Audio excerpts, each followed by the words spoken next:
I am scared of you, sir, and I am protecting myself. I am protecting myself. I am scared of you. Please call the police. Hello, exactly. Come on, everybody. Wake up. Rise and shine. Arr! Arr! Arr!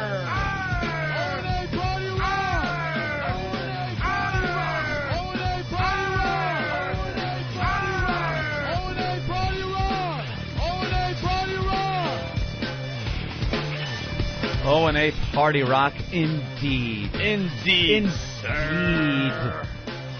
Hey, what's happening? What's happening? Hi. Ooh, who's the chicken shades?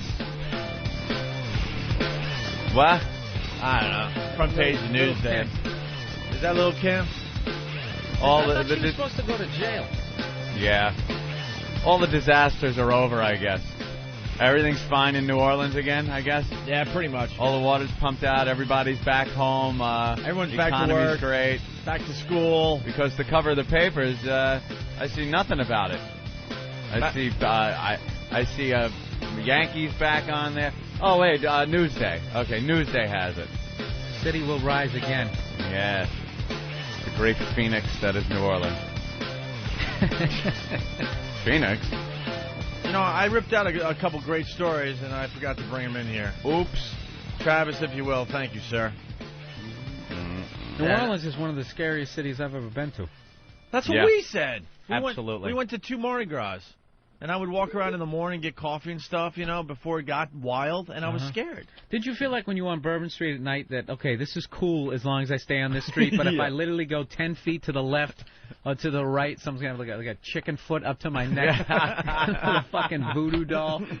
That's the only place I've ever seen. I mean, even living here in New York, just saw a dude expose himself.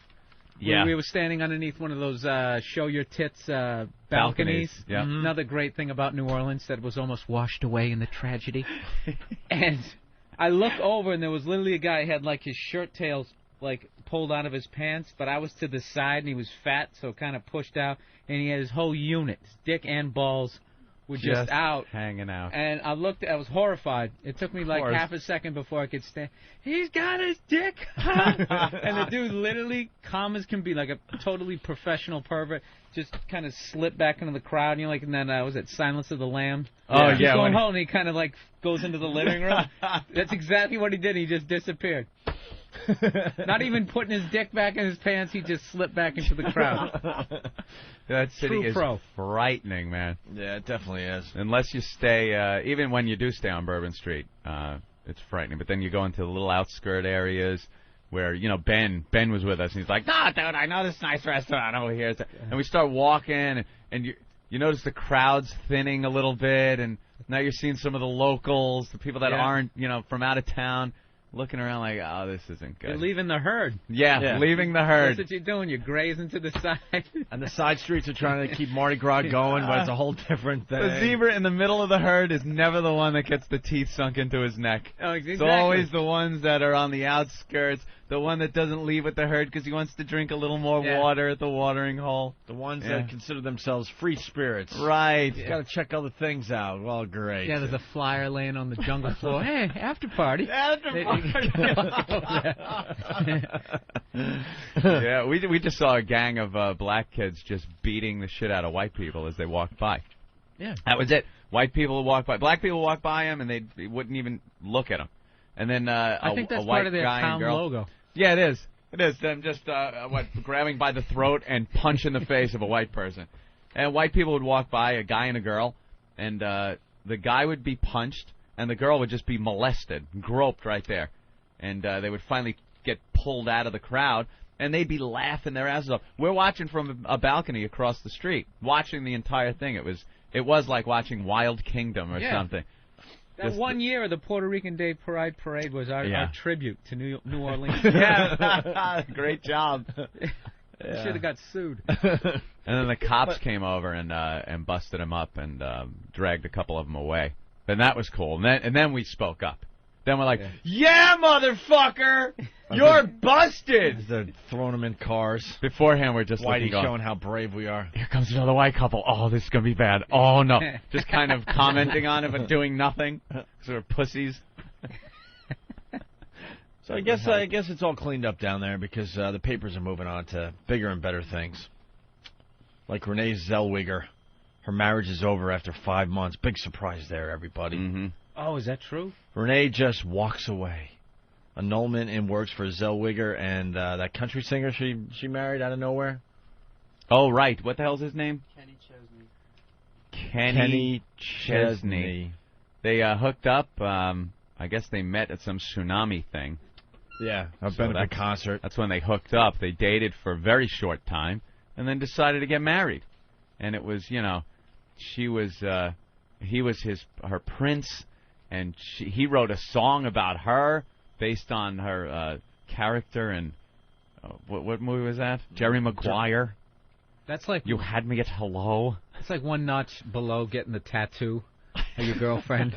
Just writing some sappy fucking song that'll never go away. Some ass song that, it was a hit of his, I guess. I never heard it. Like J-Lo did that Dear Ben. She cringes. Yeah. Oh, every time. Yeah. That course. CD is not in any of her mentions. Because it's immortalized, It's out there. It's done. You did it. And no matter how much you hate the person now, that song is out there. Professing your love. They have a kid someday. Who's Ben? Oh, it's about London. I was talking about that. Talking about that clock. It's a producer with wild hair on the Opie and Anthony show.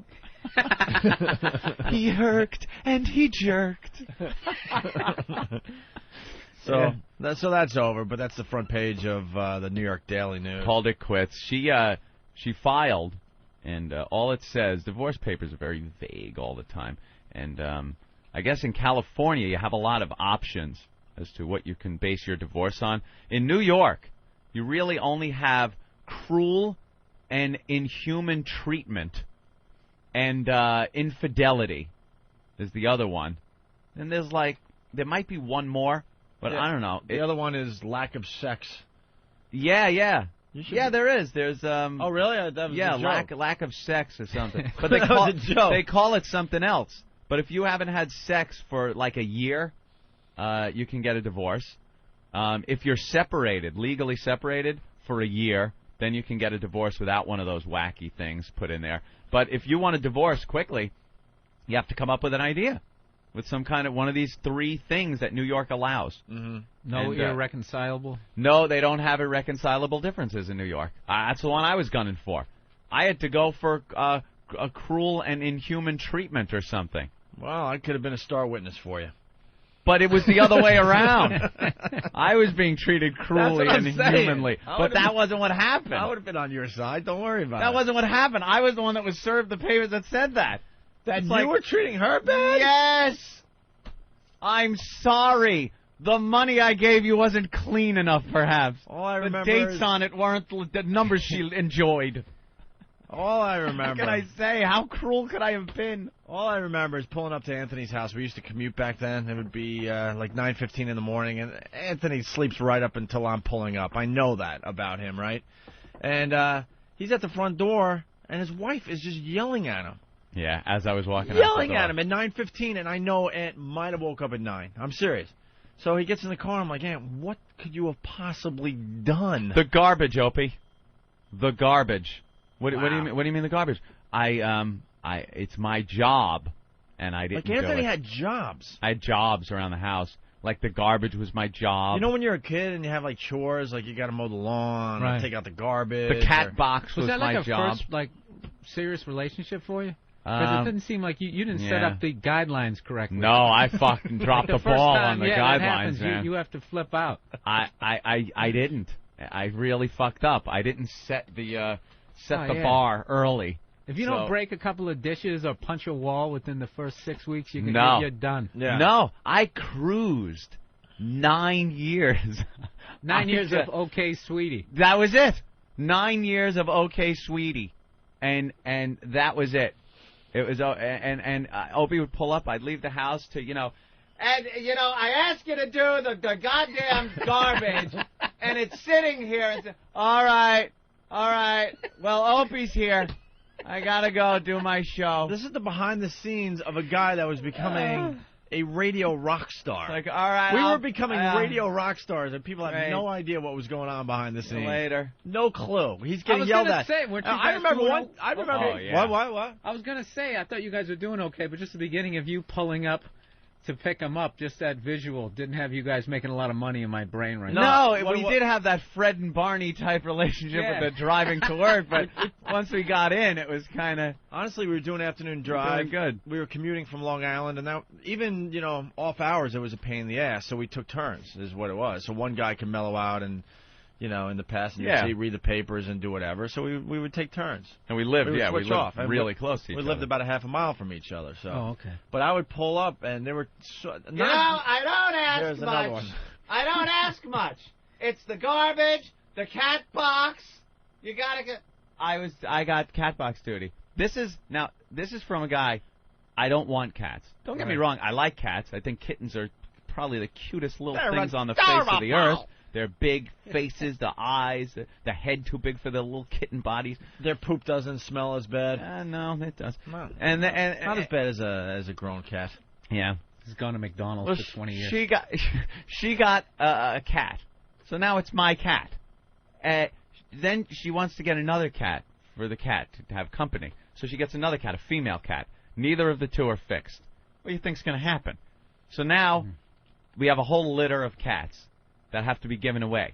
We give away cats except for 2. Now we have 4 cats. She's turning into crazy cat lady. 4 cats in this house, and I get cat box detail. It's like Oh my God! He had chores. It's a twice a day thing to do because I don't like walking into a house and it's smelling like cat shit. So it was just a nightmare. It's funny. If I literally saw that, I could never go into the house. No, of course not. I had a buddy of mine one time. He was with this girl, and I went over there. I was just staying, for a couple of days. When you have company, you kind of try to, there was some huge fucking game on, like Lakers, Celtics. This is a few years ago. Huge fucking game, and she huffed and puffed. And next thing we're watching like fucking Little House on the Prairie or something. Jesus. And she's just sitting, and I'm looking at him, and I'm just waiting for her to go to the bathroom. I had one of those really, like loud whispering. Dude, you can't fucking say that. This is fucking bullshit. Fucking Lakers Celtics. It's game 7. What's wrong with you? And then she comes back up, hey, Marie, how you doing? Yeah, right. And then I'm looking at him like, have the confrontation.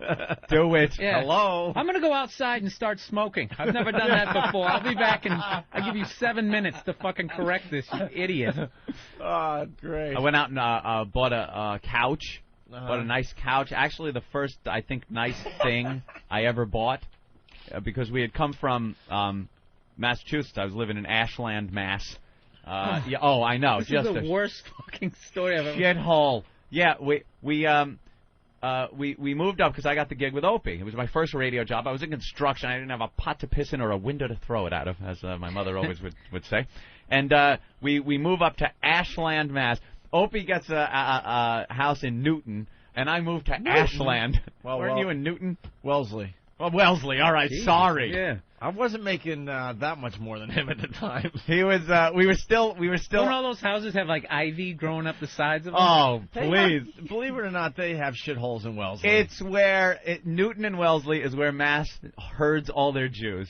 All their Jews are there. That's the area. I just want to live as close to Boston as possible because the radio station was way out in the suburbs. The radio station. I lived like a mile away from the station. I didn't want to live in Boston because that wasn't where the station was. They made it sound like they were in Boston. WAAF, Boston. And they're out in friggin' Westboro. In the middle of it was nowhere. Nowhere, an industrial park.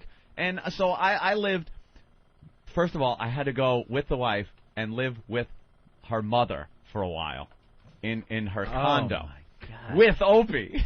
So it's me, Opie, my wife, and my mother-in-law in this small little townhouse. And we were on a rocket ship to becoming Rocketing to stardom. to become radio rock stars, but no one knew what the hell was going on behind the scenes. So we figured, thank God, mothers and daughters have a hard time living together for any length of time. So we got a place really quickly. But we got a place. It was garden apartments in Ashland, Mass. With I was the only white person living there. It was all Brazilians and other people from South America, Ecuador. I swear Colombians. to you, the Colombians, everything. The parking lot had these potholes in it that were huge. And when it rained, the children would go out in their diapers and stuff and bathe and, like, use it like a pool. There were chickens. One guy chicken wired off his balcony, off the apartment. But it wasn't his balcony. Yeah, It was shared space. You know, in apartments you have shared space in the back there. Right. He had a balcony, like the little wrought iron That was his patio, Yeah. because it was a ground floor. It wasn't a balcony. It was a wrought iron patio. But he chicken wired off like a whole area around that and just filled it with chickens. There were chickens in this garden, and I'm living there. I'm living there. And like, I know you didn't say shit to some Colombian. Of course I didn't. Chicken wire. Did he go out and slaughter him right in front of you for his evening dinner? A couple of times there'd be a few missing, and then there were new ones. So you knew he was just slitting their throat and You heard bringing a it in. disturbance? Yeah, Some little feathers disturbance. flow by your fucking window. But that's what we were doing. We were living Wow. there, and it was a mile away from the mother's house and a couple of miles away from the station, and it was all my wife's doing. Like Dude, what she said, that's what I did because I was just coasting through life.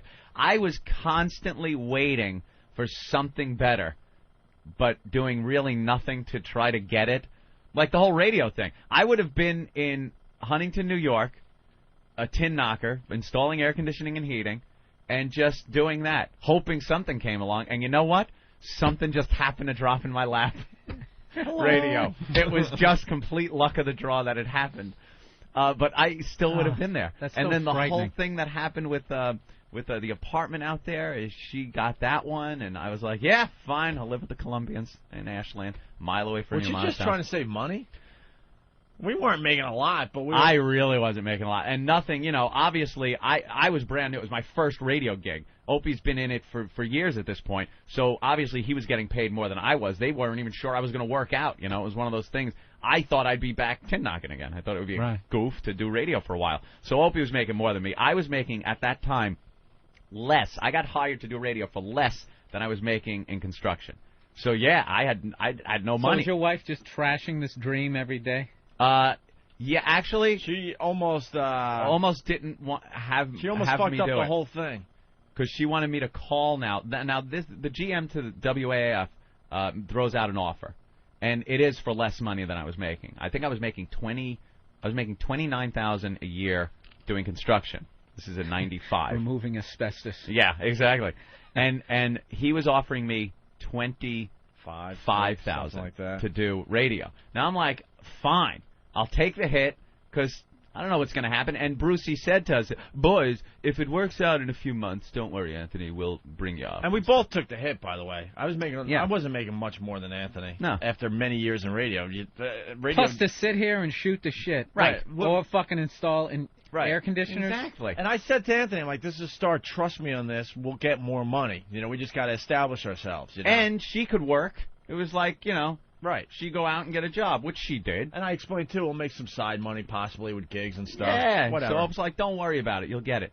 So I go, Schnookums, I got the offer. Big dream to do radio. I want to go to Boston. How much? It was all about well, the money. Was your hat in your hand? 25. Yeah, I was crinkling my hat in my hands, all nervously working it. It's like, well, it's $25,000 a year, but the BU came out for but. Nope, can't do it. We cannot do that. It just doesn't work out. Call him and tell him you can't do it for less than what you were making. Yes, Poopsie. And there I am on the phone with Brucey Mittman. Bruce, yeah, look great. We had a great time. But, look, I'm going to need a little more money for this. I just can't move up. I said that. And she's like right next to me. She was the worst when it came to this shit. She had like, no bargaining position there whatsoever. None. So Brucey She had brings no it up clue to, of the upside. It was either staying, installing air conditioners, Yeah. or go into radio with the potential to make ridiculous money. Yeah. She just never saw it that way. How many superstars, both men and women, just in a bad relationship, people who could, win an Oscar, Yeah. are, fucking, seating people at, an Applebee's Yep. Just because. Yeah, just because. No. You're not doing that part. No, you're we not can't doing afford it. Acting is silly. Yeah. And you're going to get a real job. There's Grammy-winning singers and fucking people that are just working talent at Dunkin' up the ass, Donuts. Yep. eking it out. Oh my God. No, I remember like when I was thinking about doing stand-up, I didn't have the balls to even think I could do, because I didn't know anybody in entertainment. And I'm working in this warehouse, and I'm, to just sit there and say I want to be a comedian. I'm just thinking of trashing that I would get for take a fucking warehouse pallet over my head.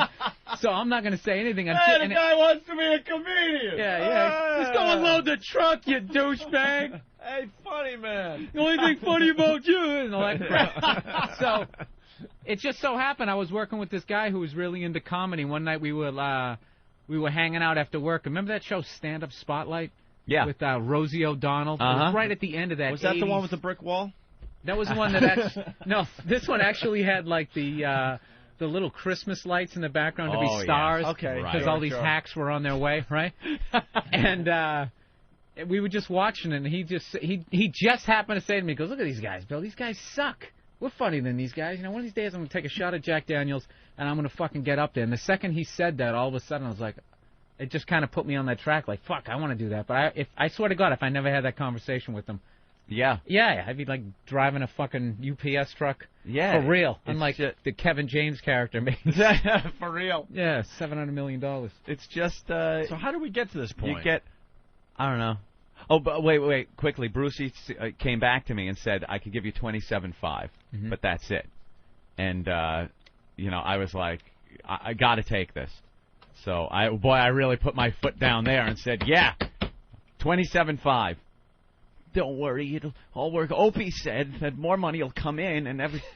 So finally, was I right? Yes. Was I right? Of course you were right. Thank you. And then the real kicker, fast forward 9 years later in court, to have Dominic Barbara telling me how integral a part she played in me getting to where I am in radio, and how she deserves so much money. Did they throw out the support words? Oh, everything. Yeah. The support. It pretty much was, if it wasn't for her, I would not be in radio. Meanwhile, I almost didn't end up in radio. Because you didn't see the dream, the vision. Yeah, the vision. That's how it works out. That's the wonder of marriage. At times, she was definitely a hindrance. Oh, yeah. Definitely. Yeah. Because Anthony was miserable.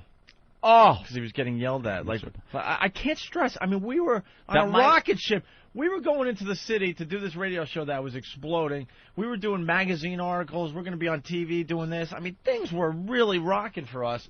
And he's getting yelled at because from 9 to 9:15 he didn't vacuum and vacuuming was my job too, and clean out the litter box. Jesus Christ. There was fast forward 6 hours later in that day, and the world is ours. But at home, it was a nightmare. That kind of worked out for me though, because when I was there at the station, it was such a good time for me. Like, I was away and having so much fun. I never went home. I swear to you, I would go. We were talking about. I would start drinking at noon. Get Ben at in here. Noon. We were talking about this last night because we went to the Rolling Stones. Yeah. We'll get into that in a little while here. But XM threw a whole party for their salespeople from all over the country. So I went because I wanted to check out the Stones. You decided not to go last night. Ben was there, Steve, Eric, and others, and it was a schmooze fest. Yeah. And everyone's asking, where's Anthony? Of course and they are. Anthony's home, whatever. He doesn't do this type of thing anymore. I actually had plans. I wanted to go. Right. I was actually out. But then we were telling Lindsay, actually, the old Anthony. Oh, yeah. About the old Anthony. Because she only knows the new Anthony. I'm like, you have no idea. The old Anthony would be at that bar, not only drinking a beer, it would be a beer shot, beer shot, beer shot, beer shot, smoke, smoke, smoke, smoke, smoke, beer shot, beer shot, beer, smoke, smoke, smoke, smoke. Like, he's a completely different person. I liked my Captains and Cokes. That's what I really enjoyed. And then other people started coming around, and Ben and I were explaining the old Anthony. Like, Anthony would start, he wouldn't drink the first hour of the show. Like, from 3 to 4, he wouldn't drink. But from 4 to 7 in the afternoon, forget about it. Pounding beer. The beer sponsors would send over pallets of beer to the studio. They set us up with refrigerators just outside the studio that were packed with beer. Dude, Sam Adams, Budweiser, Coors, all of them came on board, and all of them sent Dude, beer. we were a radio company's dream. We had every beer company wanted on our show. Yeah. And we used to have 2 fridges. We had a fridge for food and a fridge for beer. And then the fridge for food got filled up with beer as well. So now we had 2 fridges with beer in them.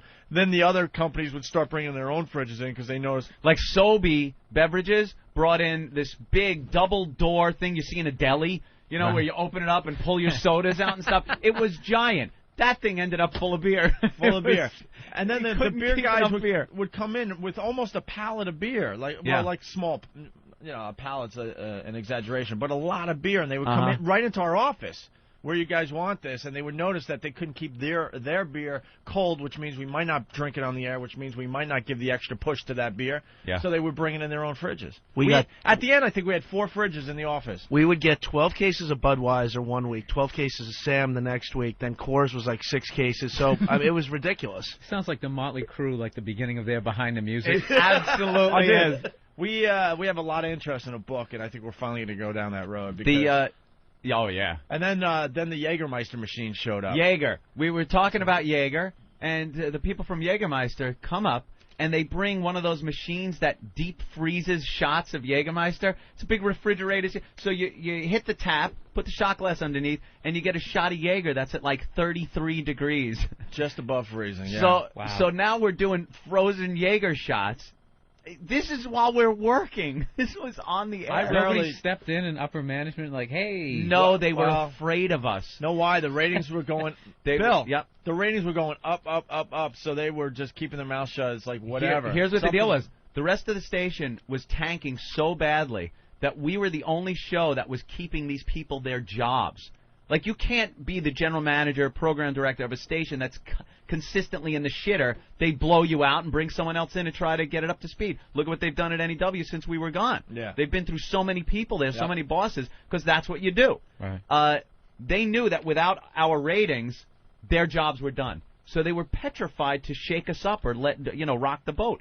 We hired a bartender. We hired a bartender to come in. We had shot girls. We had girls with the test tubes and the shots walking around on Fridays doing, and the boss is there. Hey guys, how you doing? It got to the point there were so many people around when we were doing our show we didn't know half of them. It was a bullet train heading toward a concrete disaster. wall. They were drinking our beer, doing our shots. We didn't care. We just didn't care. And Anthony, how many beers a day were you drinking? Let's see. We'd start an hour after the show started. Me and Ben. 4 to 7. We'd start drinking. By 7 o'clock, I'd probably finished off about 8 beers. And then we'd hit the office, because I didn't want to go home. We'd hit the office where I would play video games, drink more, and then the second Opie left the office, it would turn into a fog machine. The whole, me, Stinky, everyone would light up and just smoke beers, shots, and computer games until 10 o'clock at night, when I would finally call up and go, yeah, all the meetings are over. I'm coming home. And then I'd get in my car. All that paperwork. And just depression would sink in as I was on the LIE going, oh, no, I'm heading home. Oh, no. Oh, fuck. This is, oh, boy. This is day out. Wow. Day in and day out. And then I get home. The garbage is full. The cat box. Go up and feed the cats. And you would do Ron and Fez's show, too, because of that. Oh, right. Ron and Fez come on after us. And I would just sit in on their show. I would be like, yeah, I'm going to hang out. And it was the Ron, Fez, and Anthony show. He was the third member of the Ron and Fez show. Yeah. Well, they just didn't want to go home. Back then, they were on at 11 o'clock at night in the beginning. Yeah. They did before they moved to 7 to 11. Mm-hmm. So those, yeah. So yesterday, being at the nightmare. Rolling Stones thing, it was kind of funny that Anthony wasn't there, and we joke about how he just goes home after the show and doesn't do much anymore because it's not the same That's Anthony it. we know. That's right. So I don't know how we got to this point. But I think it was the Renee Zellweger marriage thing. Oh, yeah. Somehow that spilled into this. Anytime anyone talks about marriage, I just get it in my head. It's like, never again. Yeah, but you know what's funny about that is if you actually told that on TV, you would be considered like women bashing and. Oh yeah. Because I was sitting there listening to that. That was why that was so fascinating to listen to that story, because you always hear the other ones. Yeah. Like the women going, and then he beat me, and then he did this, and blah blah blah blah. And I was a prisoner. Yeah, and they'll Oprah and all them for hours. We'll listen to that because they're just like. just obviously you see a man is stronger than a woman, so it just seems to Yeah. make sense. They don't put any weight on like a woman's, Right. like that psychological ability of them to mind fuck you. Yeah, that's all it was. Not saying that they all post. do that, but I'm saying the story you have, a lot of people have, but they never. Yeah. It depends how far he wants to go with this, man. He's got a million great stories. I was just always on coast.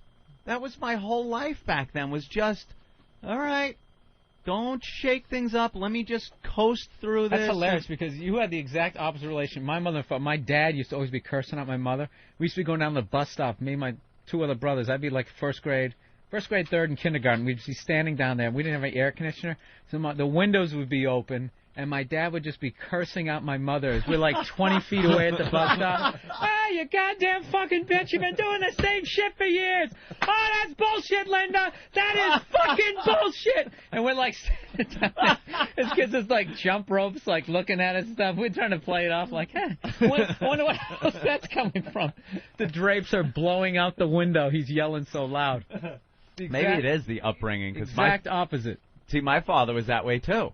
My father was always, he was a real prick, just yelling all the time, "Bah, bah, bah, motherfucker, this." I remember, and I've told the story on the air, the vivid memory as a child is an argument during dinner where his plate of spaghetti and meatballs was just launched against the wall. Like, he picked it up and threw it, and then they just start yelling at each other. And I'm a little kid sitting there looking at the spaghetti sauce just sliding slowly down the old wall with the Bell telephone next to it on the wall. And just like, it was this horrifying moment as a child. Maybe, I grew up and decided I'm never going to argue back. I'll just be this guy. Yes, Poopsie. Yeah. Yes, dear. We'll play that going into break because that's a great production Just piece. to avoid confrontation. That was Wow. me. I Avoid had confrontation, I guy. had the same shit. Let's go to Kevin in Minnesota. Kevin! What's up, boys? Hey, Kevin. Hey, man. What's up, Jimmy's replacement? It's Bill Burr, everyone. we haven't introduced Bill What's today. up, man? How you doing? It's Bill Burr. Let me give you one thing about Bill Burr. His half-hour comedy special is on HBO tonight at midnight.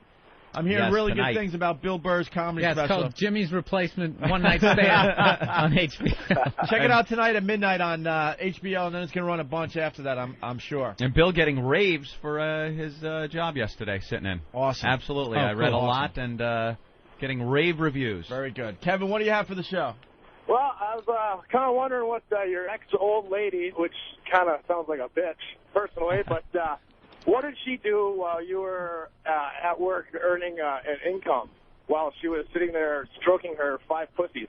Well, let me tell you, up in Ashland, Mass, she did work. She was, I guess she worked at a Papagino's when we first got there. And then... It depends how far he wants to go with this. See, I didn't realize she had such a huge leg to stand on. Well, that was, bringing in the Papagino's money. And then there was... this is while we were becoming, I got to say it again, rock and roll radio stars. Yeah. Go ahead. Then the job, she got the job at the liquor store, which, wow.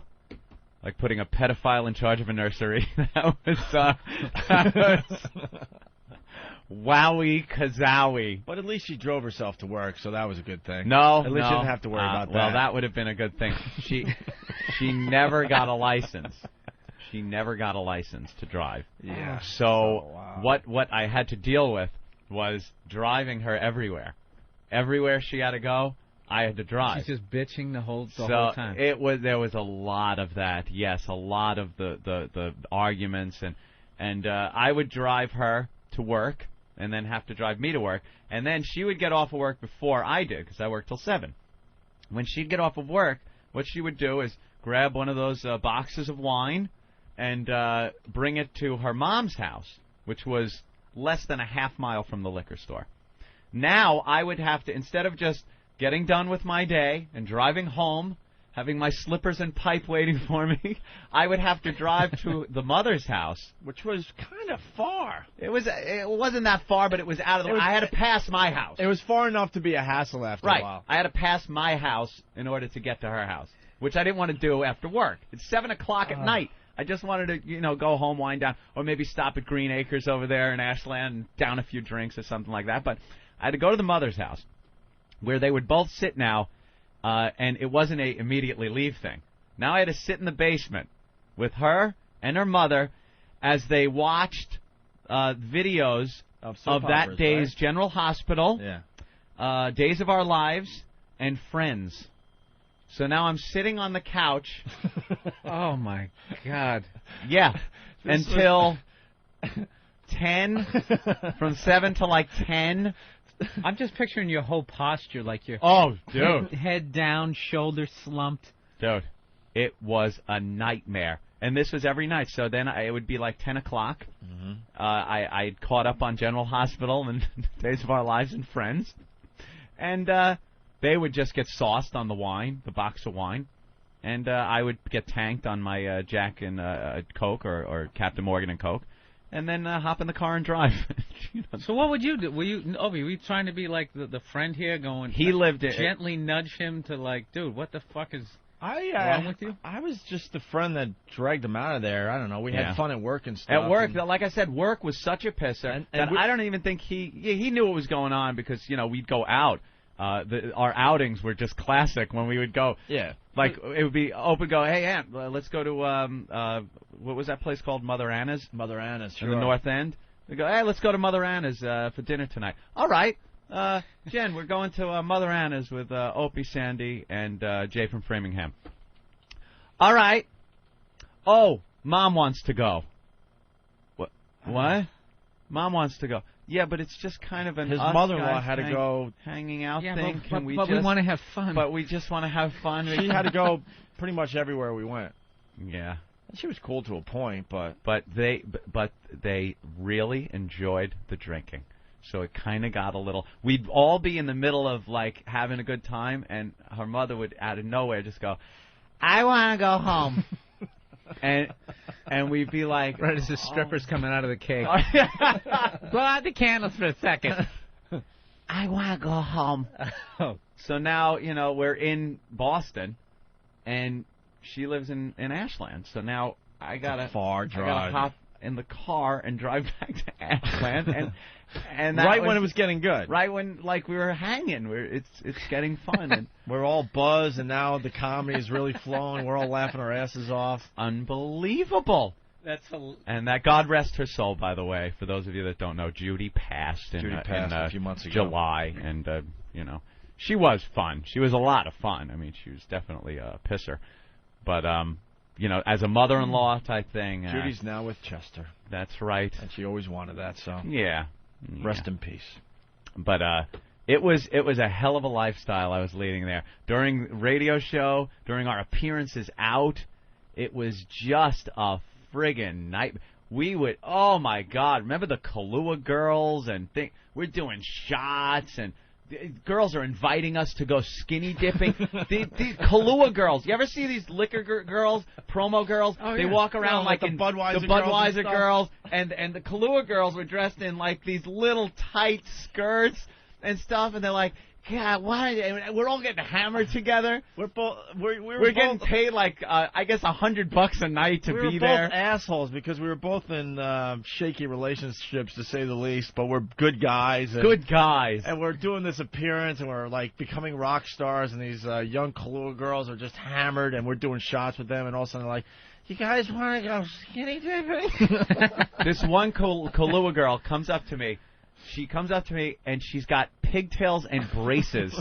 And she goes, "I really like you." And she's like grabbing me. And she goes, "We're all going skinny dipping at the lake," because we're really close to the lake. "And I want you to come with me." I've got to go home to the cats and the garbage and the vacuum and the box of wine and friends in General Hospital. No, I can't go skinny dipping with you. We were the worst. We would end up driving home pretty much crying to each other. I'd be steering with my rod. Right. Yeah, that was a great gig, Opie. We're like, do you realize what we just said no to? Oh, how many times I wanted to throw that in her face during one of those things. It's like, why don't you take the garbage? Do you know what I'm offered? Do you know what I'm offered when we do those fucking bar gigs? I could be fucking a girl with pigtails and braces. A Jaeger That's girl. old enough to drink. Barely. Yeah. That's funny, the spaghetti thing. My mother one time, my dad was, she just finally couldn't take it anymore. She was feeding my baby sister a bowl of Apple Jacks, and she finally just took. You always remember the food. Didn't throw the bowl, just went like this, and the milk and the Apple Jacks went flying. My dad has like a cowlick too in the front, so it was perfect. Glanced off his head. It looked like the Kennedy assassination. Glances off his head and just sprayed across the wall behind it, dude. It was great. There was all this milk and Apple Jacks, and there was fucking silence. Like, oh my God, she finally fought back. And my dad didn't know what to do. He's got like cereal in the front of his fucking hair, and he just walked out. And all of us were going like, that's what you gotta do, Mom. Anytime he does it, you just take a bowl of cereal, you fucking throw it in his face. Oh, is that funny? Did it maintain its bowl-like shape for a few seconds? Oh, yeah, but before it struck him. Oh, it was great. Like slow motion, you could kind of see it coming. Oh, God, yeah, that is fantastic. Back and to the left. Oh, that is great. Oh, but then of course the relationship went after that, like within 10 seconds, she's cleaning it up, right, washing the wall, and then it goes right back to everything. Yeah, where it's supposed to be. Yeah. Got thrown out of whack for a second, but yeah. Oh, that is great. He regains his footing with his milk-soaked hair. He probably knew he couldn't fight back because you can't be very tough with Apple Jacks in your hair and the milk. Let's go to Michigan and say hi to John. Great. John, what's going on? What's going on, fellas? Hey, man. Hey, I wanted to ask Anthony, when his wife took all his money out of the bank and they got a divorce, whatever she'd go on to do, did she ever go on and get married or anything like that? And is he in like spite of her? No, I don't know. I don't know much of anything she's doing. I do know that the money that I've earned doing radio has bought her a house. I know she has a house. And she finally got her driver's license, and so she's. Oh, did she? No. Oh, you don't know? No, that was a joke. Oh, she didn't. Yeah. Oh. I was going to say, you didn't care what you did. I don't have to buy the car. No, because after. That's good. Well, then she was like just taking public transportation and stuff and buses. Yeah. Well, there was something that went on, like when she was a teen or something. She got in a car and went to drive it, and like came out of a parking lot and went right into a tree. So, like ever since then, she just figured she wouldn't get a license. So, yeah, I had to drive her everywhere. Nightmare. All right, we should take a break. Oh, wow, that was therapeutic. Yes. That was weird. No, Always that's not is. how we were going to start the show. That's why you got to listen to this show every day. You never know. We don't even know what we're doing on a daily basis. You think that was written on one of these papers that are in front of us? Hell of course no. not. All right, it's the Opie and Anthony Show. Bill Burr sitting in for Jim Norton once again today. Very funny guy. He's got his half-hour comedy special tonight on HBO at midnight. Make sure you check it out. All right, I guess we'll break and we'll figure out what we do next. How's that? Sure. Little Stephen Lynch song because it's appropriate, and then the War of the Kumias thing that Steve put together. Right. We got a lot more comedy right here, so stay there.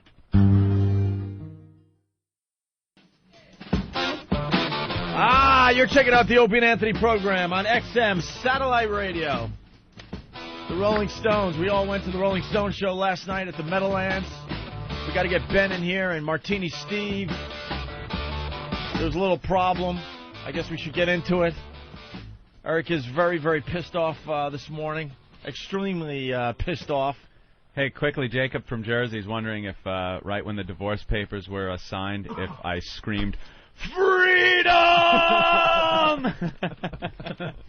after my guts were taken out. That was a happy day for you. Yeah. It was a very happy day. Certainly was. So, most of the gang today, very sluggish. Anthony went home and took it easy. Yeah. We all went down to the Meadowlands for the Rolling Stones show. And we had to be there at like 5 because we did like a VIP party for XM. They flew in salespeople from all over the country. Supposedly they're all showing up here today. Yeah, right. I don't think that's happening. These guys like to drink, man. Holy. Hey, Steve! Steve! Hi, fellas. What's up, Steve? How are you? All I know is Never gets old. No. Will and the gang got hammered. But they promised they were going to bring a busload of some of these XM people from around the country over here today to check out the show because they're all big fans of the show. Yeah, Will definitely make it. He's a trooper. Yeah, he will. And hopefully the attractive sales girl will come by, who's got some fans here already. Oh, really? Yeah. yeah. Maybe Will could tell some of those stories that he was telling us last night. But sounds like a good time was had by all. Great time. Or, well, maybe not all, but... It was an unbelievable time. Alanis Morissette warmed up, but no one saw her perform. No one cared. No one cares about the opening gig anymore. Well, they have great acts on other parts of the tour. Metallica's opening, the White Stripes, Pearl Jam. Motley But Crue. Why couldn't we get Metallica Wow, warming you up get- for the Rolling yeah. Stones? Metallica's doing their hometown gig in San Francisco. What are like? You get Alanis Morissette. And out of all the bands that have come Oh. out of Jersey and New York, why couldn't they get one of the like a Bon Jovi or somebody Good just question. to step up and say, yeah, what the hell, we'll warm up for you guys. And you got to respect that you're in your 60s and you're not scared to follow Metallica. That's Yeah. pretty impressive. they got nothing to worry. The Stones still play great. I mean, there's And let me no- tell you something. I love Metallica, but James Hetfield as a frontman compared to Mick Jagger, you can't even compare the two. Can't even compare the two. It's two different things. Last time I saw Metallica, Come on. oh, it was when we saw Metallica. Oh, yeah. Oh, Hetfield- God, with Jim. That's James right. Hetfield, he just seemed like not attached to the audience. He sounded great and all that, but when it came to I don't know, talking to the crowd and all that, he just seemed kind of distant. Like He's was never been a work the crowd kind of guy. It's to stand there and Yeah, he's got an insert city name here monologue that he does. Yeah. right. So Alanis Morissette, I guess, went on. I don't know. I didn't see her. No one did. I mean, there was like 10 people in the crowd. No joke, man. Well, wow. They were just starting to file in when she started, and then this is the new thing at concerts. Then it's the hour break. An hour between Alanis Morissette and then when the Stones finally hit the stage. not like that in the old days. Because you got to drink up, man. Yeah, Got to drink up. Got to get your beers in. they pretty much just changed the equipment over, and then the act would come on, the headliner. Remember, it used to be like a pit crew when we were growing up. Yeah. One band would get off, and the other band would just be pushing the drum sets right off the back of the stage. The opening band would get japped. They'd have the headline band's equipment all set up, covered with sheets, and then the opening band would have a little spot front stage, and they'd get done, and then the headliner would come on. Being dwarfed by the drum kit of Yeah, the headlining. huge drum kit, and then there's this little freaking drum set. Well, you can't cover up the Rolling Stones stage. Oh, my God. It was like 10 stories higher. Did they have all the walkways and stuff for Oh, yeah. Mick? Oh, yeah. That guy runs around like a maniac. Well, that's still. what I was going to say. I last time I saw the Stones was 1989, and I'm thinking, come on, they must have lost something since 1989. The new CD's getting really good reviews and stuff, and went last night. I was blown away. Mick Jagger's, what, 62? 62. He's 62 years old, running around like he's in his 30s, no problem, the Wow. whole time. He's just ripped. He's cut. He knows he's cut too, because a few songs he's pulling up his shirt like he's hot, but he's leaving it up so the girls could check out his ab work. And he's in his 60s. God damn. And there was like at least 3 generations in the audience, at least. Yeah. There were women walking around and you're like, wow, that's a grandma. There's no mistaking. That woman is a grandma. All the way Rolling Stones, swear. and all the I way love them. all the way down to girls in their early 20s. It was the whole Yeah. gamut, man. Did you have to listen to people's awful stories around you? I saw them in 1972. I blew the original rhythm guitars at the Fillmore. Back when I had teeth. But completely blown away, man. Completely. It was just a great show. An absolute great show. And I noticed that. Anyone else notice the planes were flying over all night long? Yeah, planes were going right overhead. I mean, right through, the top of the whatever above, obviously, but right split in the stadium.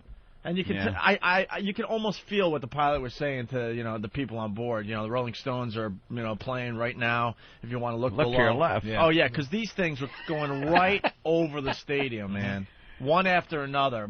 I mean, every single one. Every minute it was another plane flying right overhead. Yeah, they did the same thing when the Who was playing over there years really? ago. Yeah, it's kind of annoying though. Right. You want to listen to a song and Well, Mick Jagger's such a showman. I think he knew that was going on because he was kind of pointing up to the planes a few times, almost like I know they're probably telling the people to look down at this point, so he's looking up. It must suck. You got the middle seat on your way to like Seattle. yeah, Next 6 hours. If you look down, there's 60,000 people having the time of their life. He's just leaning over to Keith, pointing at the plane and going, "I could buy that." Charlie Watts looked like he's not going to make it. Yeah. He's just tapping away on his drums. Then you have the big casino. He did, right? He did. He beat it. He Beat the big casino, Tony. He beat Yeah? the big He had C. throat cancer. Yeah, he beat Yeah. it.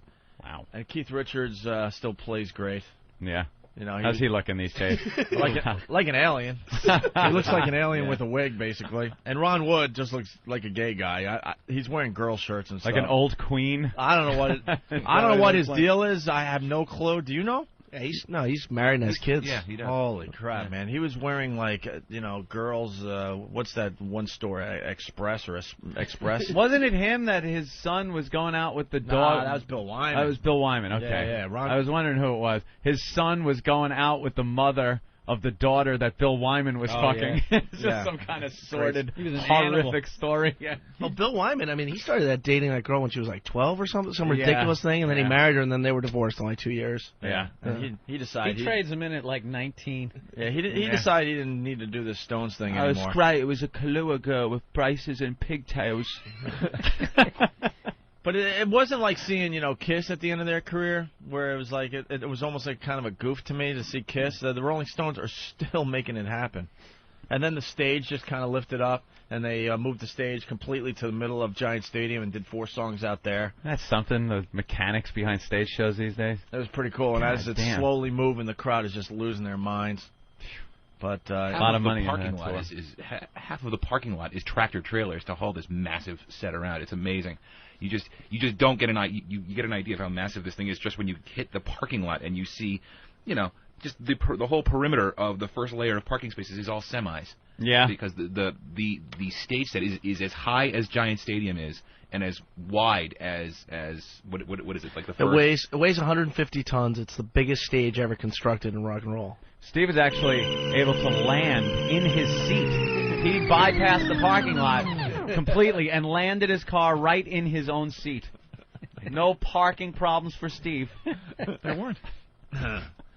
But anyway, Eric is very pissed off. Yeah, now Eric is pissed. E-Rock. Now, you would think, when I heard, because right when I walked in, I think it was Ben, said, Eric is really pissed. So I go, okay, the $100,000 thing was a scam. Right.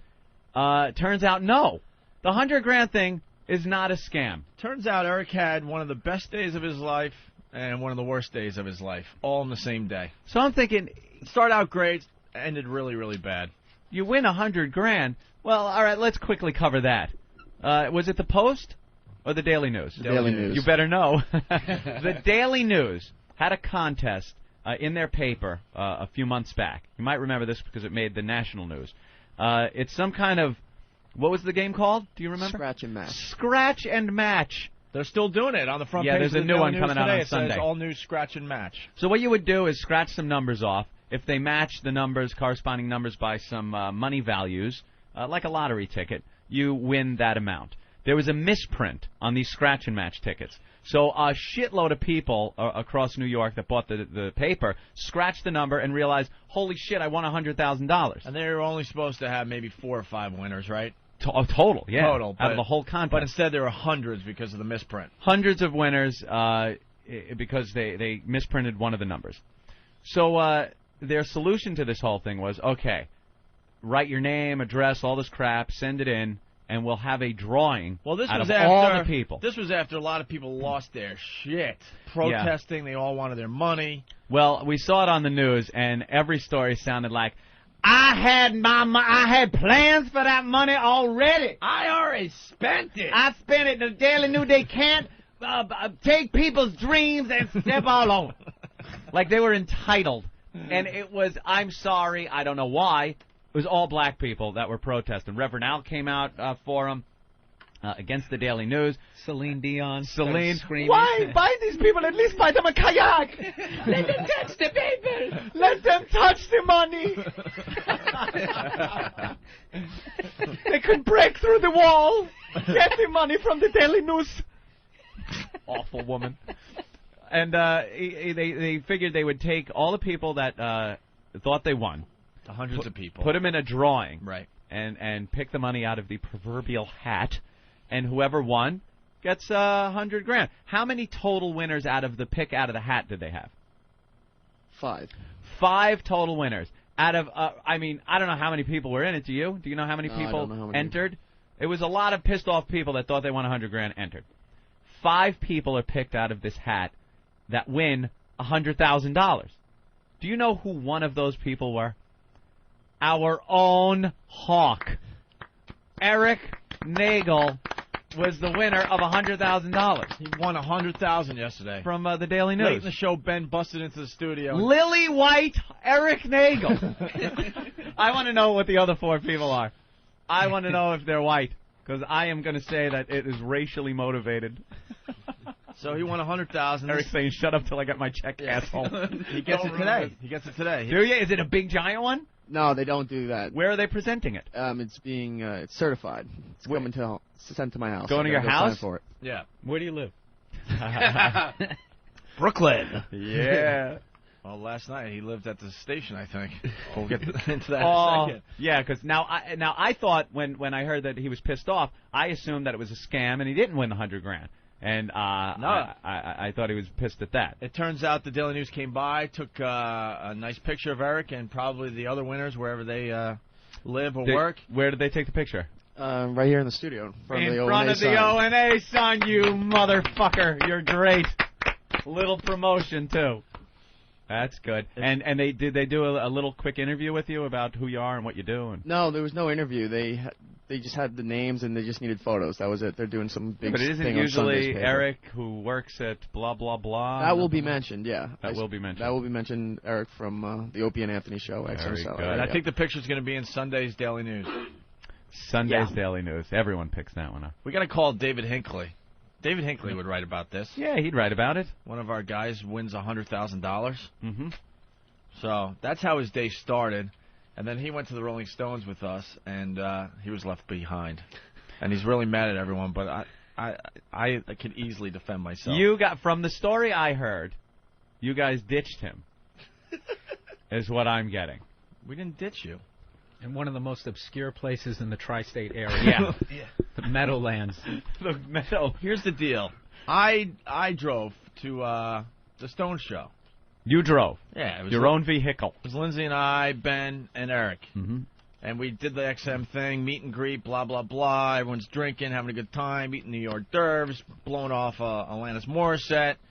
And it's time to go to our seats. And we have seats all over the place. First of all, I had no idea you weren't sitting in our section. I had no idea either. When you guys were going in that area where we had those colored bracelets, right? They looked at my ticket and said, "No, you're going this way." And you guys were already way down, so I couldn't even say anything to you. Well, I'm going to start with that. No, you knew. You knew because you told me before. I said, I have a side seat, you guys have the floor. Yeah. Yes, and Look they how said, many- but we're all going this way. They Look at all the turned me bracelets around. we had to wear yesterday. Oh, yeah. I actually I still had got a 'em fourth on. one, too. There was a fourth one that I had, because you had one for the party and one for the floor. The cops everywhere. The security was... Yeah. Well, Eric had like one. Huh? You just Well- had like one bracelet. Well, this is...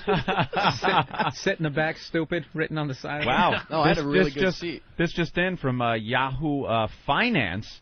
They found out Eric won $100,000. Hellman's stock up 2 points.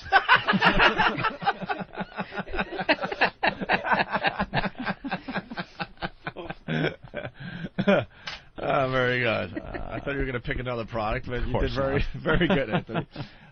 So we were leaving the party. Here's the first mistake you made, Eric, and we'll let you try to defend yourself here.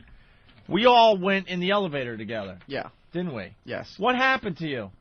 Is this when you got there? No, after the party, we were way up in the box. Luxury box. Way above the stadium, partying and stuff. Of course you were. And then there was about 100 of us from XM. We all took the elevators, these massive elevators. I don't know. We had to take like 2 elevators. But Eric was in the elevator with all of us. Mm-hmm. We're going down to now find our seats on the floor. Little did we know he wasn't on the floor. I did not know that, okay? And we started walking from the elevator toward our seats. We stopped to wait for you for at least 5 to 10 minutes. At least. When we got off the elevator and we left, as we're going around the side, that little old lady who was checking the tickets, Yeah. she says, "No, you can't go this way." Oh, boy. And I said, "Why?" And he goes, "Because you don't have that little band, One of these. red band thing the there." wristband guy. And I go, "Are you kidding me?" I said, "I know we're not sitting together, but they told me we're all going into the same area." "No, you can't go in there. You got to go all the way around the other way." And when I turn around, Wait, we have audio of you talking to the woman. Liar, whore, and you know it. Now maybe she was pissed because you were yelling at him. Shut your goddamn pie hole. So you weren't on the floor. no, Okay. So that's what happened, Ben. Yeah, they wouldn't let we, me follow you. We guys. waited for 10 or 15 minutes. Like, where is he? So why wouldn't you call us at that time and say that, look, guys, I thought I was on the floor and I'm not on the floor? Because that's the biggest problem here, first of all. All right. Well, when we got the tickets and I looked at it, I said to Ben, I didn't get the bracelet because I had the side stage. And everybody else, I checked with Steve, and everybody else had floor seats. So pretty much everyone knew I wasn't sitting with you guys. I had no idea, to be honest with you. So, but you didn't call anyone. Because you already knew. You had a cell phone. You got cell phone. Everyone's in constant communication. We got cell phones and BlackBerries. All right, well, at that point, when I wasn't allowed to continue past that barrier where everybody else was gone, and they were already down, I turned around and went the directions that they told me to. See, at that point, I would have called Ben, Steve, myself, and say, hey, I thought I was with you guys. I'm not. I just want to let you know that. It's definite I couldn't follow you guys. Yeah, instead of being led off to because that was the last time. Well, seriously, that was the last time I saw him. That was the last time I saw him. But we had this plan that we were going to leave early, right? Yeah. Because it's Giant Stadium. It's a nightmare to leave a concert or a football game, for that matter, and get back into the city. It's a nightmare. Yeah. And we have to do the radio show. I was thinking, stupid me, I don't want to be out till 1:30 in the morning because I'm stuck in, crazy traffic. So you ditched him. Well, no, I didn't ditch him now, originally. Hold on. Here's the deal. He didn't call you to tell you where he was and needing the ride. Did you bother calling him and saying, Eric, where are you? Ben called. A few times. Ben called twice as we were leaving the stadium. I got one message from Ben, and all I heard was the Rolling Stones and what sounded something like Ben, because I couldn't hear his voice at all on there. Who do you think it was? It had to be one of us. Jumping Jack Flat. Where are you? You couldn't hear his voice. Well, all we I heard had, was the, but we but had you knew it was two somebody plans. Calling. We had two plans. The plan was to leave after Sympathy for the Devil or Don't 10:30. show the list because I'm going to ask him a couple of very tough questions here. Uh-oh. Very Want tough the answers questions. immediately. So that logically that makes sense. Leave the concert early. We got to beat the traffic out of there, course. so we're not stuck for an hour and a half. I knowing we never have to get stay up for the early. encore. Okay. Yeah. So I said that we would start thinking about leaving around 10:30, right? Okay. Did we also say that we would start leaving after Sympathy for the Devil? Because Ben kind of knew the set list. I believe so, yeah. All right. So far 2 for 2. Okay. So where were you at 10:30 or after Sympathy for the Devil? Between gate C and B in the parking lot. Because I didn't know exactly where you had parked, but it was right near where that gate where we came in. So I stood right there looking and waiting. So you were definitely out of the stadium at 10:30. I was definitely out there, yes. Okay, so far so good. That's one for the defense, I think. Yeah. Yeah, Bill and Anthony, you could decide We'll judge. who's wrong, okay? I see Eric right now, though. I see him in a different light. He's a fancy person who deserves a ride home. Anthony, first of all, we did stay for Sympathy for the Devil. Woo, woo. And then we stayed for Jumping Jack Flash, which Yeah. was right after that. And then Ben, myself, and Lindsay started running during Brown Sugar to get the fuck out of there. Running. Ben's freaking. I finally. Well, what was the last song they did? Well, we only missed 2 songs. It turned out. You can't always get what you want, which I would really want to That's see. a pretty good one to see. And it's only rock and roll, which is whatever to me. Yeah. But just a quick side story. I'm sitting in my seats. I'm going to my seats, and some security guard yells out, "Greg!" Oh. And I turn like, "How the fuck you know him?" He goes, "No, I know you're Opie, but I don't want to draw attention to you. I'm a big fan, man." Thank you. He goes, "I would do anything for you guys." I'm like, "Really? Well, how about better seats?"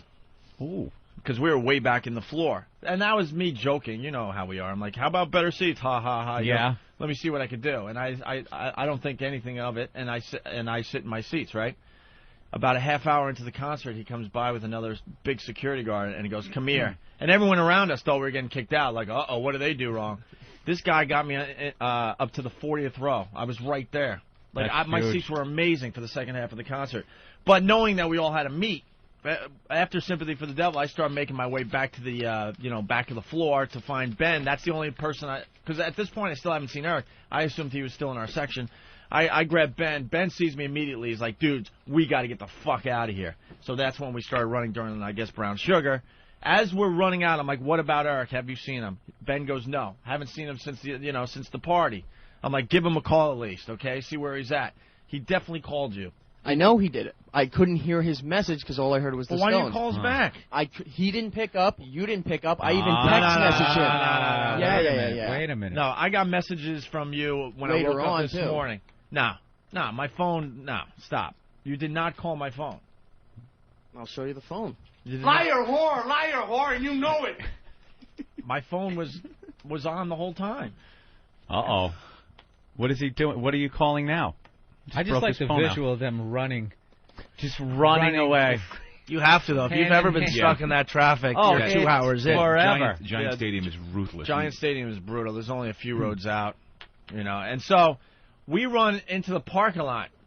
Now, when we arrived at Giant Stadium very early, around... So didn't that affect your decision? What? Knowing how bad the traffic was, to leave one of the members of your platoon behind? Right. Yeah. Willem Dafoe. But it wasn't like fucking knees in the parking lot. But it wasn't like it was Anthony or... helicopter leaving. It wasn't like it was Anthony or Jim Norton, though, Oh.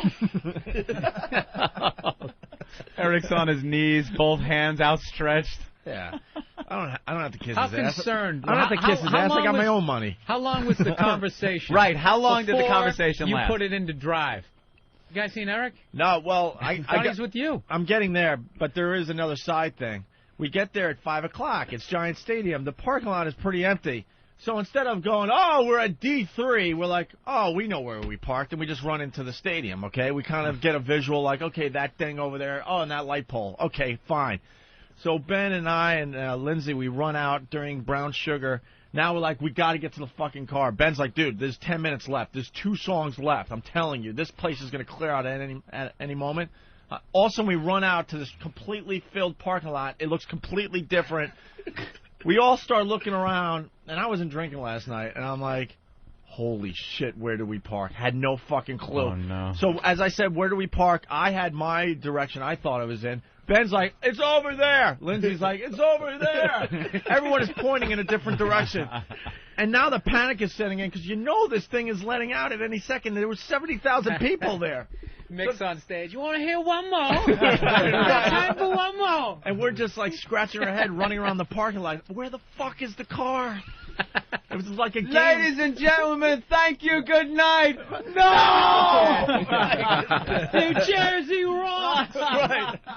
And it even got to the point, and that's where you're so wrong, Eric. The fireworks were going off because I guess they do that during the last song or whatever. And we still didn't find the car. We had no dude, we were running in all directions. One more time for Charlie Wolf. No! So it's kind of dark out there. We're in 3 different sections. And I'm hitting my thing, like praying that also I'm just going to see like headlights. Yeah, you need longer range on those things. Yeah. With the lights going. So we kind of lucked out. All of a sudden, I beeped, and I was only a couple rows away, and I start screaming, over here! And then they start running toward my voice. You were not at my car. I know I wasn't at your car. I said I wasn't at your car. So you didn't know where the car was? Neither did you. I just knew where the gate was where we came in. Why aren't you calling us at that point? He was hoping to meet with people and not just find the car yourself. You were going to meet them somewhere because you didn't know where the car was. I went to the area that I knew it was in. I didn't know exactly where in that area. You didn't hear us screaming? We were losing our minds. We're like, screaming. Freaking out. And like an we idiot. were freaking out. And we covered so much area, it's not even funny. Like we were all separate. We were all circled separate around on phones finding each other. Dude, I had to run, after I was in the parking lot, easily a quarter-mile circle. Easily. Just ran like this all the way around and lucked out. So finally, something started to make sense to me. And as you're running, at any point, do you have any concern for Eric? We called them during Brown Sugar. We did have concern, and Scale then when we 1 did, to 10. well, wait a second. When we got in the car, the thing was he's going to be fine. There was an XM bus coming back to the city. There was plenty of room on the XM bus. Oh, wait a minute. Oh, there's another mode of transportation for all the XM people. They were going back to the Hudson Hotel. Dude, there was 100 people from XM. Hold on, Eric. Did you know about this bus? Yes, I knew about. Okay, Eric did know about the bus. Did you come over in the bus? No, I came with Opie. In the cut. Wow. Came with Opie. You're a dick. I'm just saying, I'm looking good so far. Come on. Knew about the bus, but he did come with Opie. Yes. All right. That'll weigh in the decision. So you were in the parking lot somewhere. Yeah. And you called Ben. When I got his in the message I couldn't hear, I called him. I even texted him. I said, "When are you guys leaving? Where are you?" But that phone, that's that temporary crap phone, and I had the BlackBerry number, which is a Washington number, which is the temporary number that I have. Well, the other phone gets fixed. So now I wasn't aware. Ben wasn't prepared, right, technologically, right, for the phone call. There's a technical glitch in Ben's Opie wasn't equipment. aware where they parked. I'm seeing a lot of negligence on the I'm prosecution's seeing part. negligence also, right? Did you, when you got into your car to finally leave, Opie? Right before you shut the door. Right. Did you stand up on the bottom of the door and look around a little bit? The No? fireworks were already going. I see no Opie, how concern. many concerts have you been to Oh, in your my life? God, hundreds. How many times you been to the mall? Hundreds. A bunch of times. Now, isn't one of the things you learn as a youth, Yeah. the first time you get lost, Yeah. to always remember where you parked? Yeah. So that was negligence on your part. Yeah. Negligence on his part. He didn't know where we parked. And there was the bus. That's why we went to All right, Ray. you I know was what? like, Yeah, the bus Who thing drove? really is a Who drove? Right. I see a group negligence, but you got to accept responsibility as the guy that drove is the leader. You are the one that leaves the car and goes, look, we're at Goofy 5. We're at Mickey 8. You got to let people know so there isn't any confusion. And there's always other modes of transportation. Yeah. You know what I mean? So I guess technically, was in a your bus. world, you can always leave somebody behind. There's an XM bus. There's just ways to get back. A Learjet. we found the car. You The can call a fireworks were cab. going off. And Ben goes, hurry, hurry, hurry. We backed out and peeled out. Flew. I mean, peeled Opie out. drove out really fast and we were flying, but we. You guys the would thing make some was- great Army Rangers, man. Never leave anyone behind. Fuck them. The Iraqis will pick them like up. I'm the first person to leave someone at a concert. The Are you POW flag kidding me? is a silhouette of his head. Eric's head just looking. So we pull. We're gone. We're gone. My phone didn't ring all the way to the city. Is there any conversations about Eric? Yeah, on the ride home, was there a wow? I Eric's said, gonna don't be- worry, he'll get on the bus. Or I didn't know Steve had already left. Steve lives right by the metal. And you got the XM bus, you got the New Jersey Transit, and then there's always limo drivers. You want $100,000 Yeah, yesterday. he won 100,000. You can get a limo easily after a concert there. A little resentment by other friends. I'm seeing that For also. money's won. The guy wins $100,000 and they ditch him. All right. Well, I want to know When about did you know the we bus. were gone? 11:15, and I'm standing by the exit gate where all the cars are going out, and I realized they're gone. I got to go try to find that bus. 11:15. You know what I was doing? I swear to you, at 11:15, I was were back. already asleep. We were back in Manhattan. I was Him standing at the gate, already- hoping to see Opie's car drive by, and Opie in bed snoring. No joke, dude. No joke. I ran home. I didn't even brush my teeth. Nothing. I was in a nice room filled with AC, all comfy. Eric's still leaving pathetic messages. Yeah. Guys, I don't see you. Where are you guys? Are you still getting out? Are you still getting out of the place? Caught in the traffic? I'm on the northeast side. Right. I was in La La Land. I was in deep sleep because it was a long day. I was tired. I'm not kidding. I was out cold by 11:15 because we made it to the city in 15 minutes. Nothing. We were Tops. back so fast. Yeah, that would I'd have to explain say the. that the thought there's other modes of transportation is a euphemism for fuck 'em. Right. That is so what fuck 'em. happened. Now, I want to know about the bus. Now, the bus was All right, so now the at this XM point- bus. You didn't realize we left you until 11:15. That's crazy. I Because stood you by knew we that wanted to gate. get out of there by 10:30. We were even late leaving at that point. Because you wouldn't think that, friends of yours would think such a thing. Right. They couldn't possibly have left without me. You must have Let panicked someone else because promote your HBO show. I'm done. Hey, he's getting attacked. He's the guy who's left. You're blaming the victim. Right. What were you wearing, you fucking whore? We can never be happy for You anyone. rode over together. You left the guy. You fucked him. I think subconsciously we can never be happy for anyone on this show, and the fucking guy won 100,000 Yeah. yesterday, so we had to He wasn't wearing the right wristband. He was asking for it. you must have been in full panic mode, Eric, because I've got 3 calls on my phones from you around 11:15, 11:16. I have 4 calls from you when I woke up this morning, so I don't know. Maybe something was going on with my phone. Ben knows my phone did not ring. No.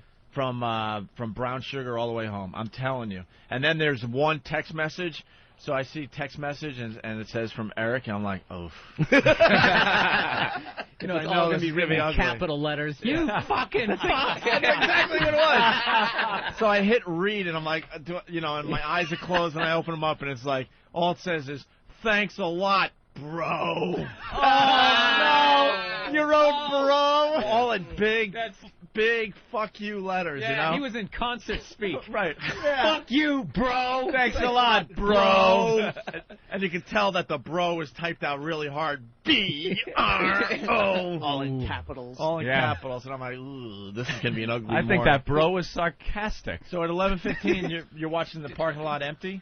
Yeah, and at that point, I started calling Steve because I figured, all right, Steve probably didn't leave early because he's not that far from there. Maybe Steve's still stuck in the parking lot. I can find Steve. By the way, for the rest Stuck of the in country, the parking lot, he actually looked up and saw. There he goes. See, Steve Types another message. Thanks a lot. Wow. Steve stayed all the way through the fireworks, the encores, and the goodbyes and the thank yous because he doesn't have to wait in traffic with that hybrid. No. He flew over everybody. Right over. Mick pointed at his car. It was great. But look at that little thing. It's the future. But for the rest of the country, just so you know, Giant Stadium is in the middle of nowhere. It's a swamp. It's in the middle of a swamp. It's not a lot of these stadiums in other cities. You can walk a little bit and you find maybe a taxi or something, but not this case. You don't want to be left in the swamp. No. So 11:15, you realize we're gone. You're calling They're Steve. gone. So what happens? No response from Steve, so I said, fuck, I better try to find that XM bus. So I go running over. Buses are gone. Buses are gone? Buses are gone. Don't you have Will's number? No, I don't. You don't have any of those guys' buses numbers? were gone. They moved. They cleared that whole area for this big wraparound line that went almost around the entire stadium for the buses for the New Jersey Transit Authority. Oh my God! So that's where I wound up standing in line waiting to get a bus to get. Wait a back to second. New York. Wait a second. wait. You said this morning the bus was full. Right. The XM bus was full. Oh, wait, the guys want in. Come on in, Oh, guys. my God. Come on in, non-winners of $100,000. What do you got to say, Danny? No, I was just going to agree with Ben. He did say this morning that he didn't get on the bus because the bus was full. All Not right. that the bus had left, but the bus was This full. is now getting shaky on your part. The defense is falling apart. No, but we need you need to examine him as a character witness. That's I mean, true. he's Well, also extremely jealous right now. Yeah. However, and willing also, to sell him down the river. I would seriously doubt with the money that XM spent and these high-profile clients that came in from all over the country, they would leave that fast, and everybody would have gotten back to the bus because people are buying T-shirts and stopped at the retail. Objection, speculation on the prosecution. Throw it out. Don't acknowledge his doesn't say- testimony yes, it now. doesn't. Throw it out. So you never saw the remove XM him. bus? No, I didn't see them. You're saying you never saw it, But you told people that it was full. When because my name wasn't on the list. What? Wait, what? This is falling apart quickly. Yeah, there's something else to this story. There's something Wait a else minute. that was going on. Did is all you I'm gonna say. see the bus at all No. last night? Didn't see that bus And at you all. didn't see anyone from XM. When I Anyone left, no. from that party? There was 100 Dude. people at that party. No, the sales. I was sitting where all the sales staff and their So clients you were. I I had left before they did. I want to get more into this the bus was full statement you made this morning. Mhm. What were you saying that about? Yesterday, when I got the instructions for getting my ticket and how to get to the stadium, they said, "Do you need to go on the bus? Because the bus is going to be full. I'll put your name." No, I'm going with Opie. Oh, so you were speculating that the XM bus would be full on the way back also. So you didn't even use that as an option. No, because I was supposedly going home with Opie. And then when I realized maybe I could still try to catch the bus, there were no buses. Mm-hmm. How did you get home? Waited online to get a bus to the Port Authority. That's terrific. That's terrific. Oh my!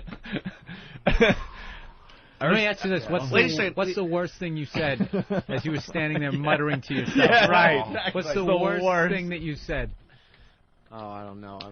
I was so... I bet it was really bad and really personal and about Opie and Ben. Wishing some sort of disease. Right. Here's the other thing, though. You just won $100,000 yesterday. Cancer of the ass, that fuck. How long did it take to get a bus? I waited almost an hour and 20 minutes till I got to the bus.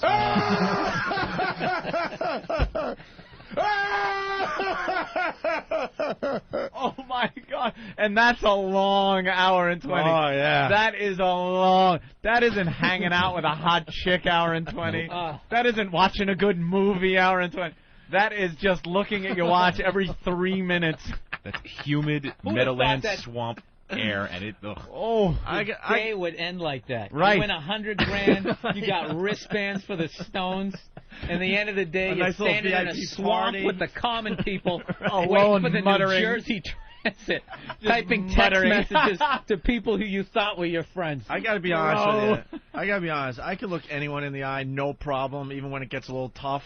And Eric's been with us a year now. I'm having a tough time looking at him this morning. You guys fucked for him. the first time. Well, You fucked him. It gets So worse. all right, so you waited an hour and a half or hour and 20 minutes for a Port Authority bus. Now, you live in Brooklyn. What time was it when you got on the bus? Knowing that... it had to be well after 1 a.m. Oh, my God. I was already asleep for a solid 2 hours. A solid Did you at 2 least get to hours. sit down on the bus, or were you standing in the aisle? I sat down.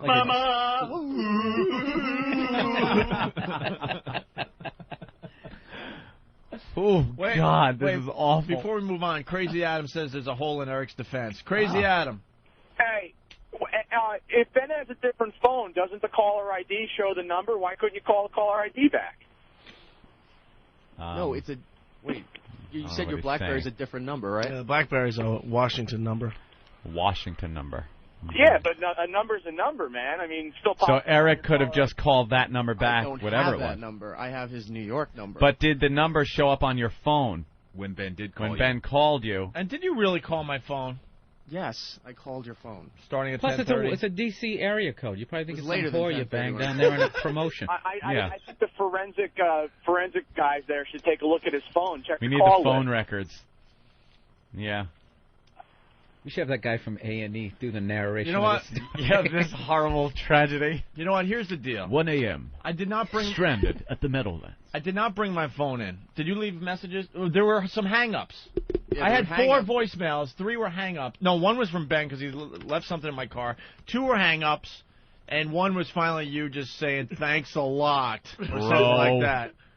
So I don't have my phone on me. I could call my house, and we could get to the bottom of when those calls came in. Okay. All right, and I'll be completely honest. But I'm telling you, the phone did not ring from 10:30 when we started leaving, all the way until I dropped Ben off and went home. There are people waiting for buses that aren't there. Why are they waiting for these buses?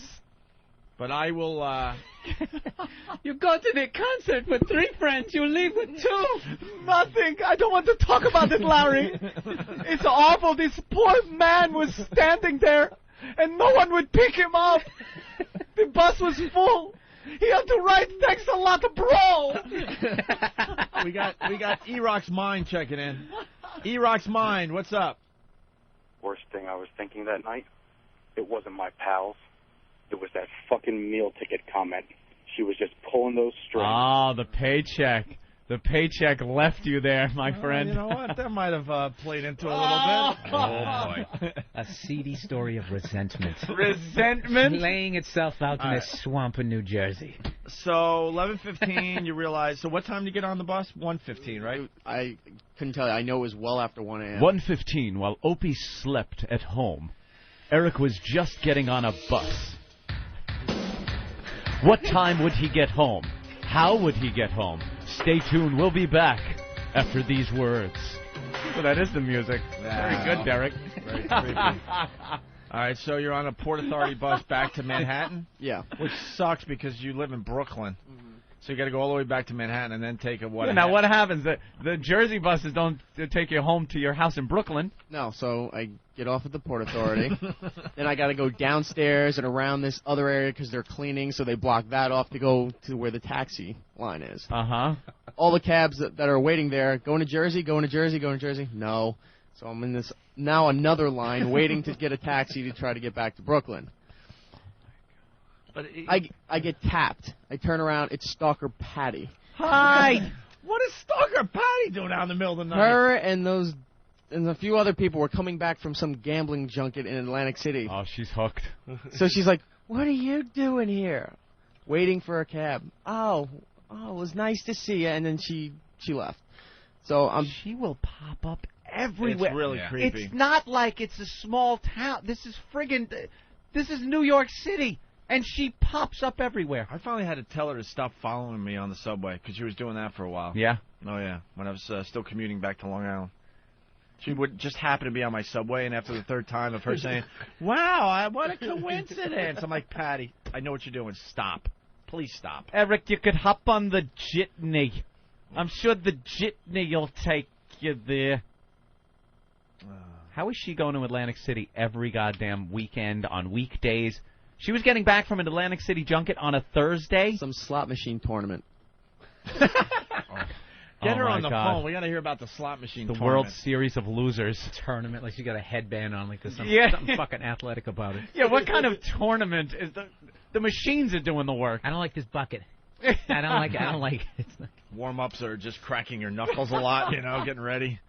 All right, so what happens? You're on this line for a cab back to Brooklyn. What time is it? It's now 2 a.m. It's 2 in the morning. We got to be here at, 5:30? Just give us one soundbite of something that you said about either one of these two creeps who just left you there. Honestly, I said they're sitting in that car laughing that I'm still out here. I figured they did it intentionally because they've done it a few other places, but I never thought they would do it in here. We did it where? You tried doing it to me in Washington Station. Well, no, to the bathroom. What he wanted to do to you in Washington would have been really bad because Ope wanted to report your bags. You went in the bathroom. Remember this? This is when we first went to Washington. Oh, yeah. You were going to say that you saw those bags unattended. Oh, yeah, there's a history of this. Yeah, but then, wow. but we all decided that was a bad call. Very bad. No, that's not a good idea. Yeah. But we did. I think didn't we ditch you at the? He was sure ditched you once did, before. We didn't ditch you Yes, ever. we ditched him somewhere. Where? I'm remembering. It's like, where's Where? Eric? We ditched him. I think it was at the train station in Washington. Was it a car or a limo or something? Was it the X Games? I can't remember where it was, but there was some point where we were like, where's Eric? Fuck him. I remember that was said. Patty's on the phone, by the way. I know. We'll get to Patty in a second. So, Cha-ching. so now it's after 2 a.m., and you have to be... Why didn't you just come back to the station at that point? You have to be here at 5:30 in the morning. I was fed up, so I sleep took here. a cab back, slept, took a shower, slept, and then came back here to work. How much did that whole trip cost you to come back? $45. $45. Yeah. Bag of shells, right? You Right, still my have- friend? You still Not have yet. $99,955. That's right. Don't worry about it. You don't have $100,000 anymore. $45 back. And 5 hours of your life that you'll never So get what'd back. you do? Sleep an hour? I think so, like hour and a half, got up, and then Because I came gotta to work. tell you, man, after sleeping 6 hours, I feel a little tired today. Yeah. Oh. Just a little tired. I usually get 8, but I got 6, so I'm a little groggy today. My heart pulls for you. I know, for a guy who won $100,000 went to the Stones last night. He doesn't I look that know. happy, does he? He's miserable. That's $100,000. I'd have been walking home whistling Zippity Doo Dah. Like, what the fuck? Yeah, you want $100,000. You got to see the Rolling Stones. Yeah. You know, not a bad day. How much did the ticket cost you to see the Stones? Nothing. Exactly. As much as we Freebie. fucked him, I think there's more to the story that you're not telling. That's Yeah, all. there's something going There's something on. else that was going on that might have distracted you. Any girls involved in this story that we don't know about? No. No? Come on, you're feeling good, you made some money, you want to be a big shot. No. You pull out your wad. Big shot. No? No. I had a great seat. The He had concert no was money great. there, so he has to pull out his scratch and match ticket. I won. Trying to get the girls to Yeah, go didn't with the him. Daily News Right? give you a T-shirt to wear? I won. We got Scratch another and match. winner. No. I am the winner. Who's the winner? Right away. Ladies. One at a time. All right, let's say hi to Matt in New Jersey. Matt, what's going on today? Hey guys, Hey. I was just calling in to tell you, Eric, let this die. If you would have made Opie late this morning or had him sleeping late, you know how pissed off you would be for the rest of the day? Just let it die and count your thousands of dollars. Yeah, it's one of those sucks to be you type of things. All right, why don't you let the listeners be the jury? Yeah, Jeremy, what's up? How you doing, guys? man. Why should we care? Why couldn't, like, Scrooge McDuck here spend $75, rent himself a car service, and be home in 45 minutes? Exactly. Oh, it's a heartless jury. That's 2 for the prosecution. Yeah. Do you know you could have just called the numbers you hear all the time, 777-7777, one of those, and you could have gotten a town car to pick you up, drive you from there to your door for probably a little bit more than you wound up spending anyway. Not only that, I mean, there's plenty of cars going back. I've gone and just asked people, hey, you going back to Manhattan? Can I give you $20 or whatever? People Yeah, do you that just all go the up time. to the windows of the cars and go, hey, take me back there. I'll throw you some money. Here's my friend. They take you right back. But that's a whole nother side. You're just saying what he should do after they fucked him. After they fuck him. Well, it's like, yeah, you've already been fucked. Don't take a shower. Wait till the police examine your privates. Exactly. That's what you're saying. I mean, You gotta get the rape kit. The guy got raped. You got fucking pull raped out in the a rape swamp. kit and take some swabs. Yeah, I mean you're spinning this off into another. I We're know. talking about the initial. Right. fuck-over. I'm at the point where you're like, you should go to therapy. You should try to work. But what a roller coaster of a day for the guy, though, man. Holy crap. Chuck, let's you want to go to some of these phone calls? Let's go to North Carolina. Chuck, what's going on? I was just wondering if Rosie was on the bus with him. Hey, this is Eric. He just won money, and his friends fucked him and left him at the concert. Oh, that horrible movie Rosie did where she played the retard. Did you see that one? It's classic. Oh, it's great. His friends left him, and now he's fucked. That's exactly how she sounded. Look at his text. He's texting something. Wait a minute. Fuck off, bro. Matt, Jersey. Hey, I just noticed that this continues the streak of good luck for the show after Jimmy left, you know? You guys get lesbians, and now Eric wins 100,000. What's next? That is true. That is true. We've been on a nice roll, except for the Rolling Streak of Stones luck. thing. Well, that was Oh, just so for it's on Eric. The guy, let's weigh out the fucking luck here, people. let's put it on the scales over here. You win $100,000. You had to spend $45 in a couple of hours getting home from the Stones show.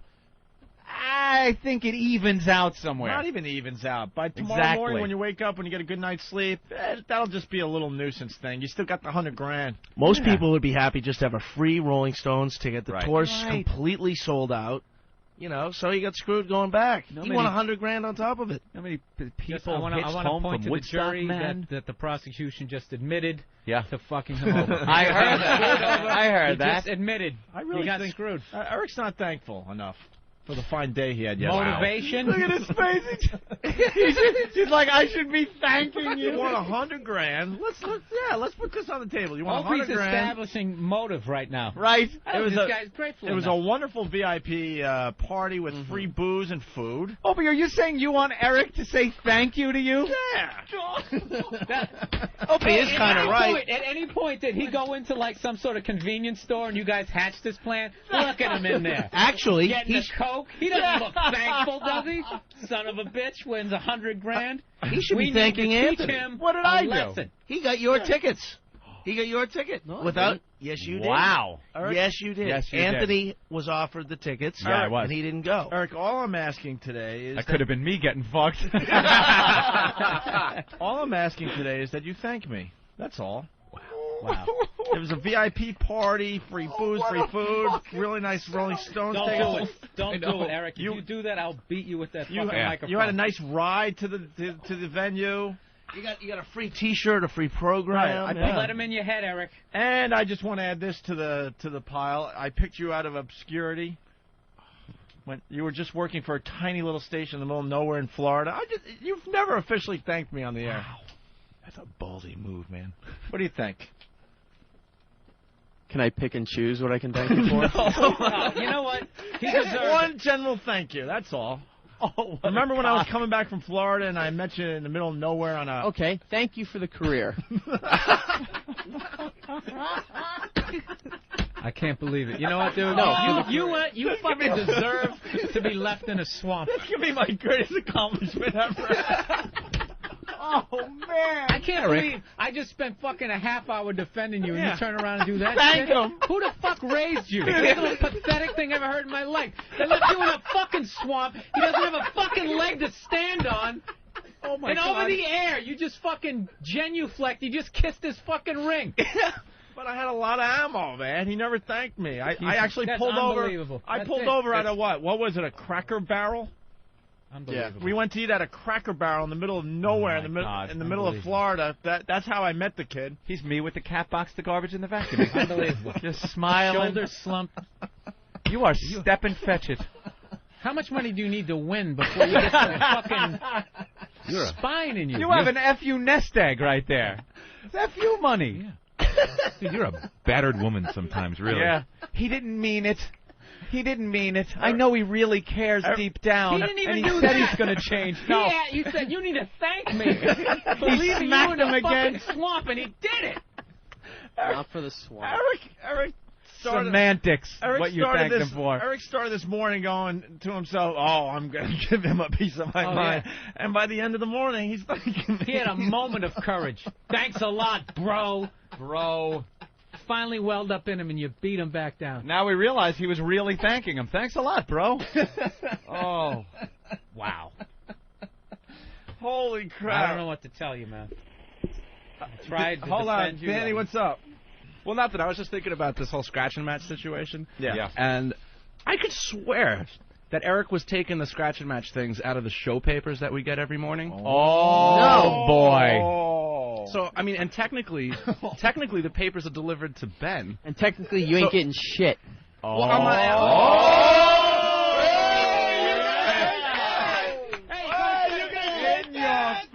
Hey, you got a set of balls. I don't get too got mad it. at that. There you go.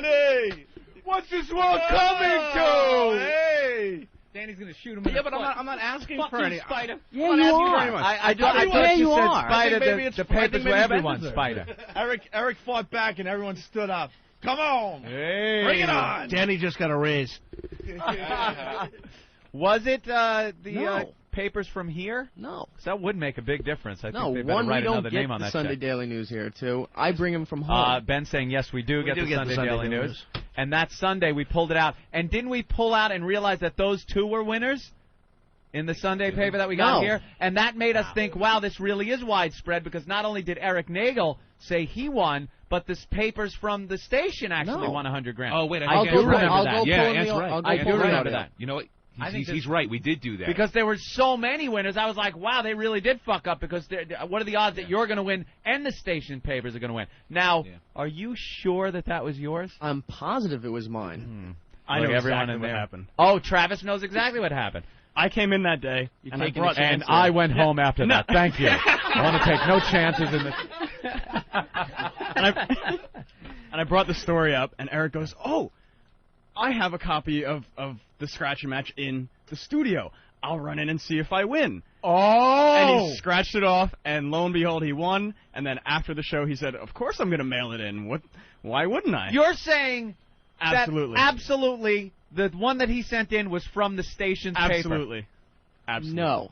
Yes. No. It When was I sitting came in that bin that you had over there for months. Oh, man. It was No. pink. What do we got, about 10 Absolutely. people working? Actually, no, it's I purple. want my 10 grand. 10 grand, 10 I grand, want their 10 grand, 10 10 grand. grand Hey. for everybody.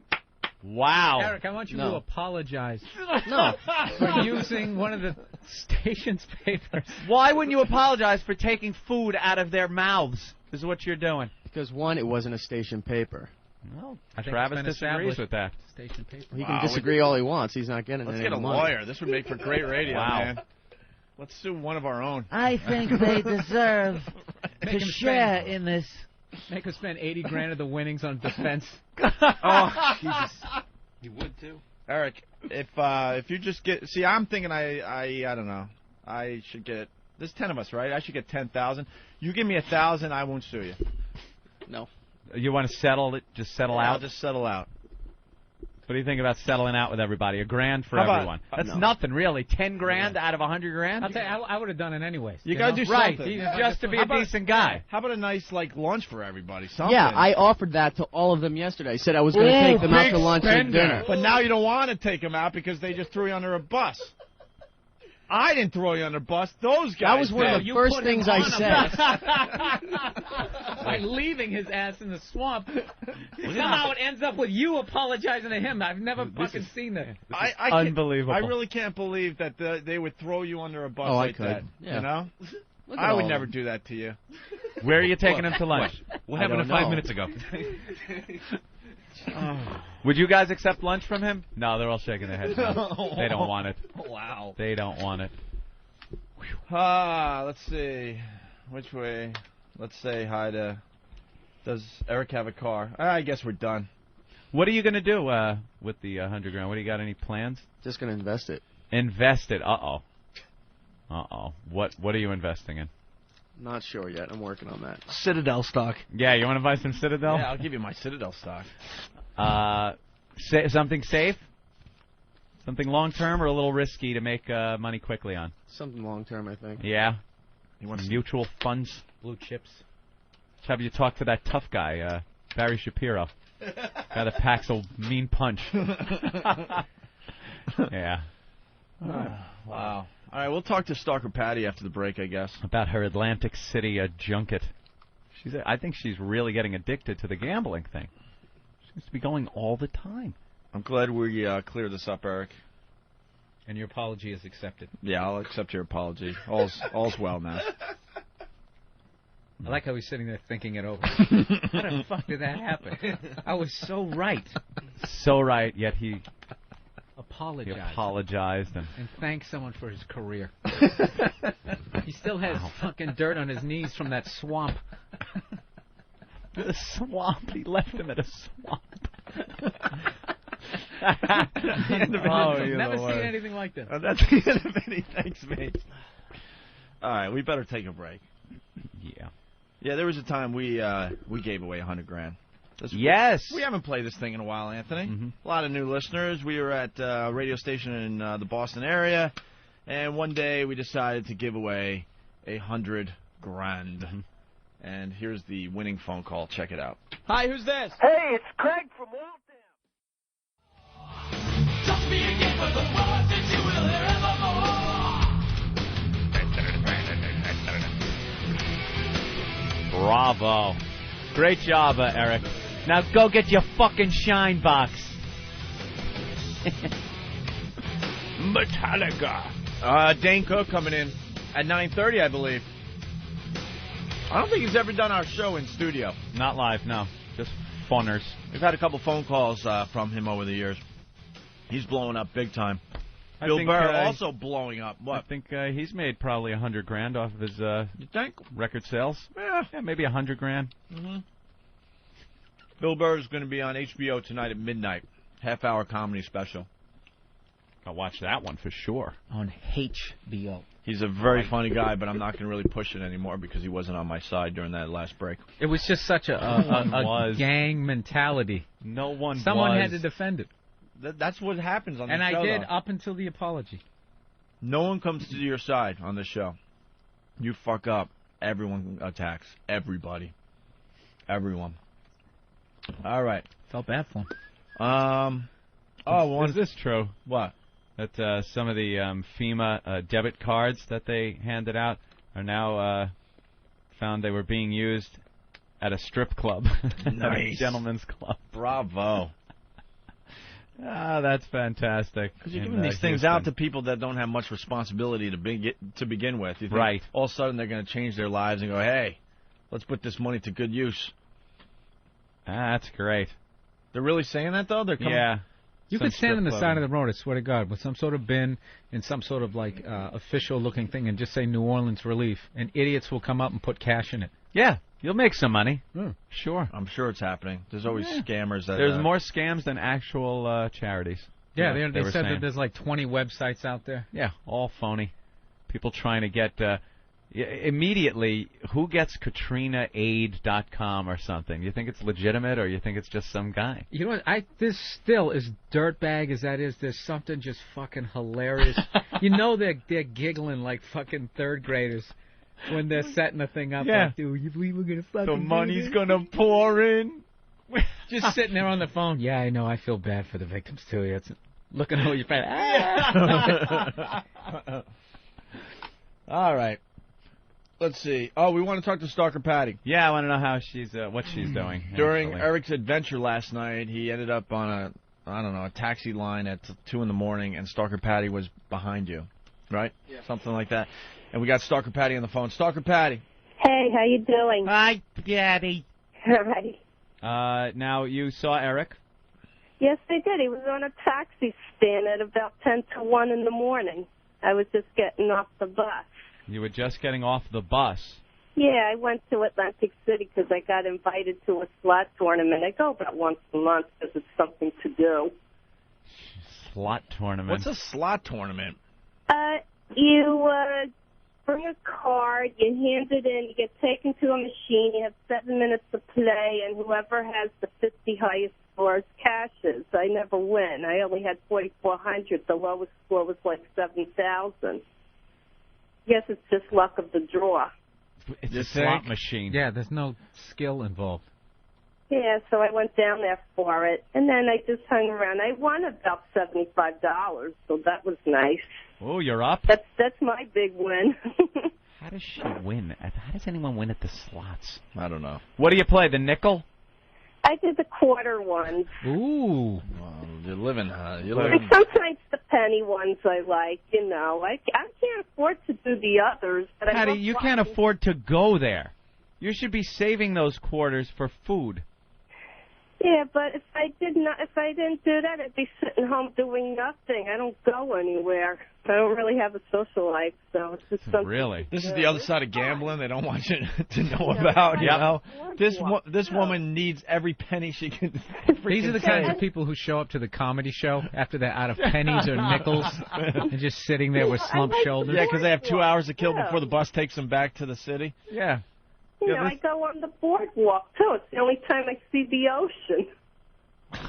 Jump in it.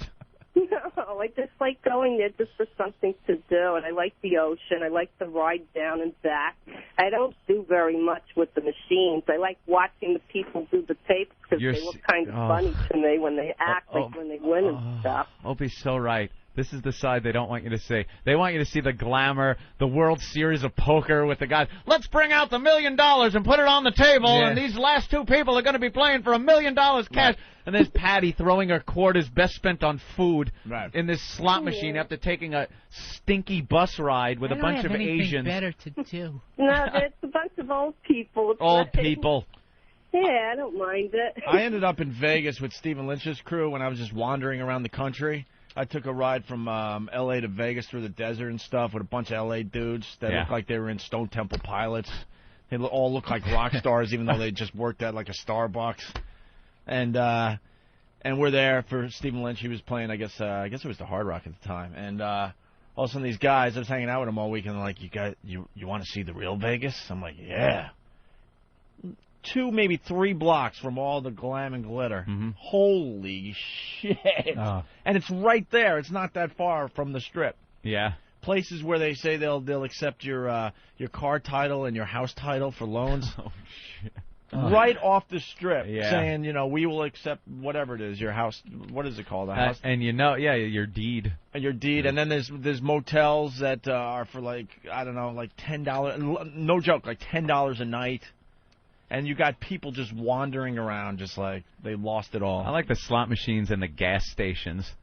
Like, who can't get away? You're leaving, you want to fill up your tank and leave. Who needs that one last pull or something, Right. No, it's even worse if you win, because then you're turning your fucking car back. You're going Here back. we go, I'm on a streak. Or you stay at the gas station. This machine's hot.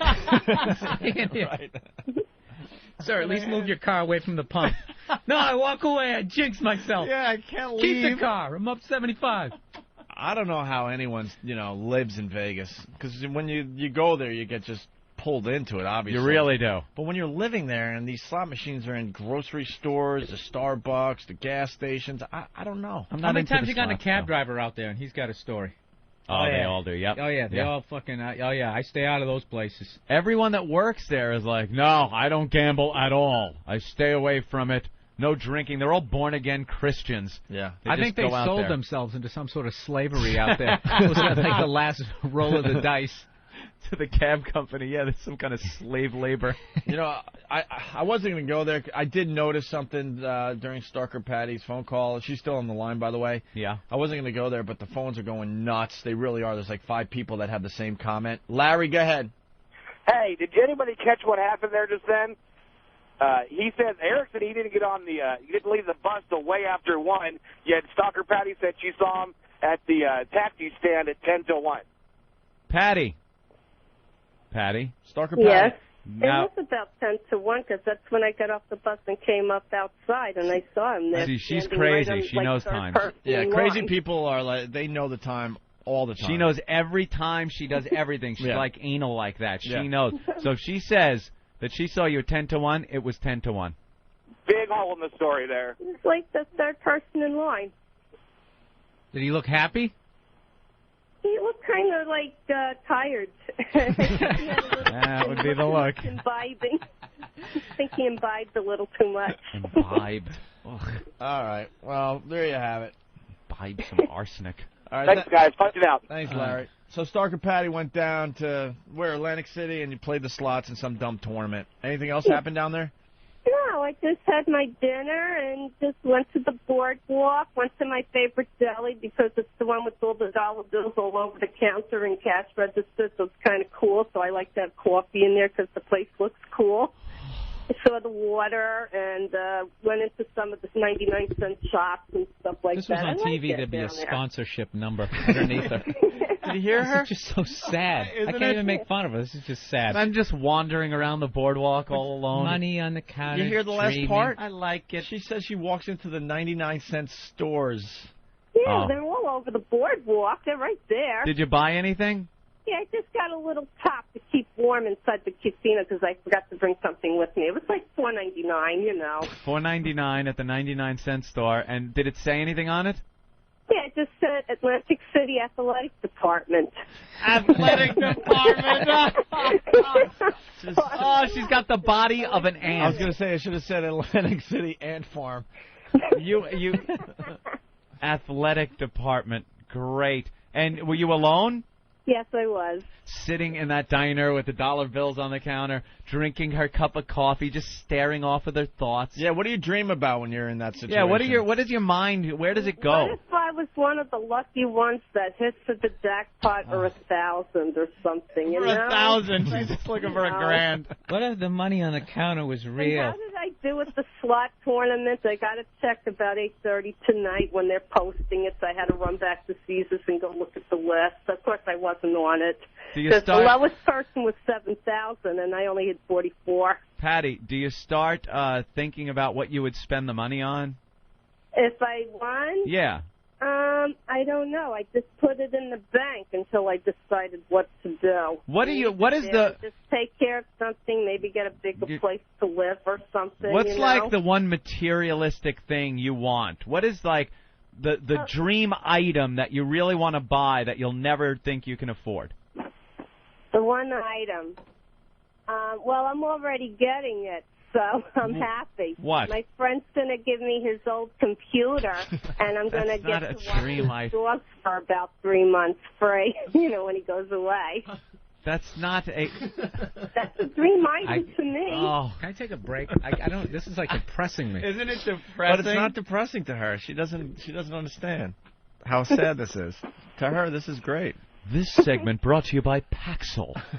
You know, but you know what I would like? A portable DVD player to watch a movie on a bus or something, or sit in Central Watch Park and watch a movie or reruns of the something. old Lawrence Welk show.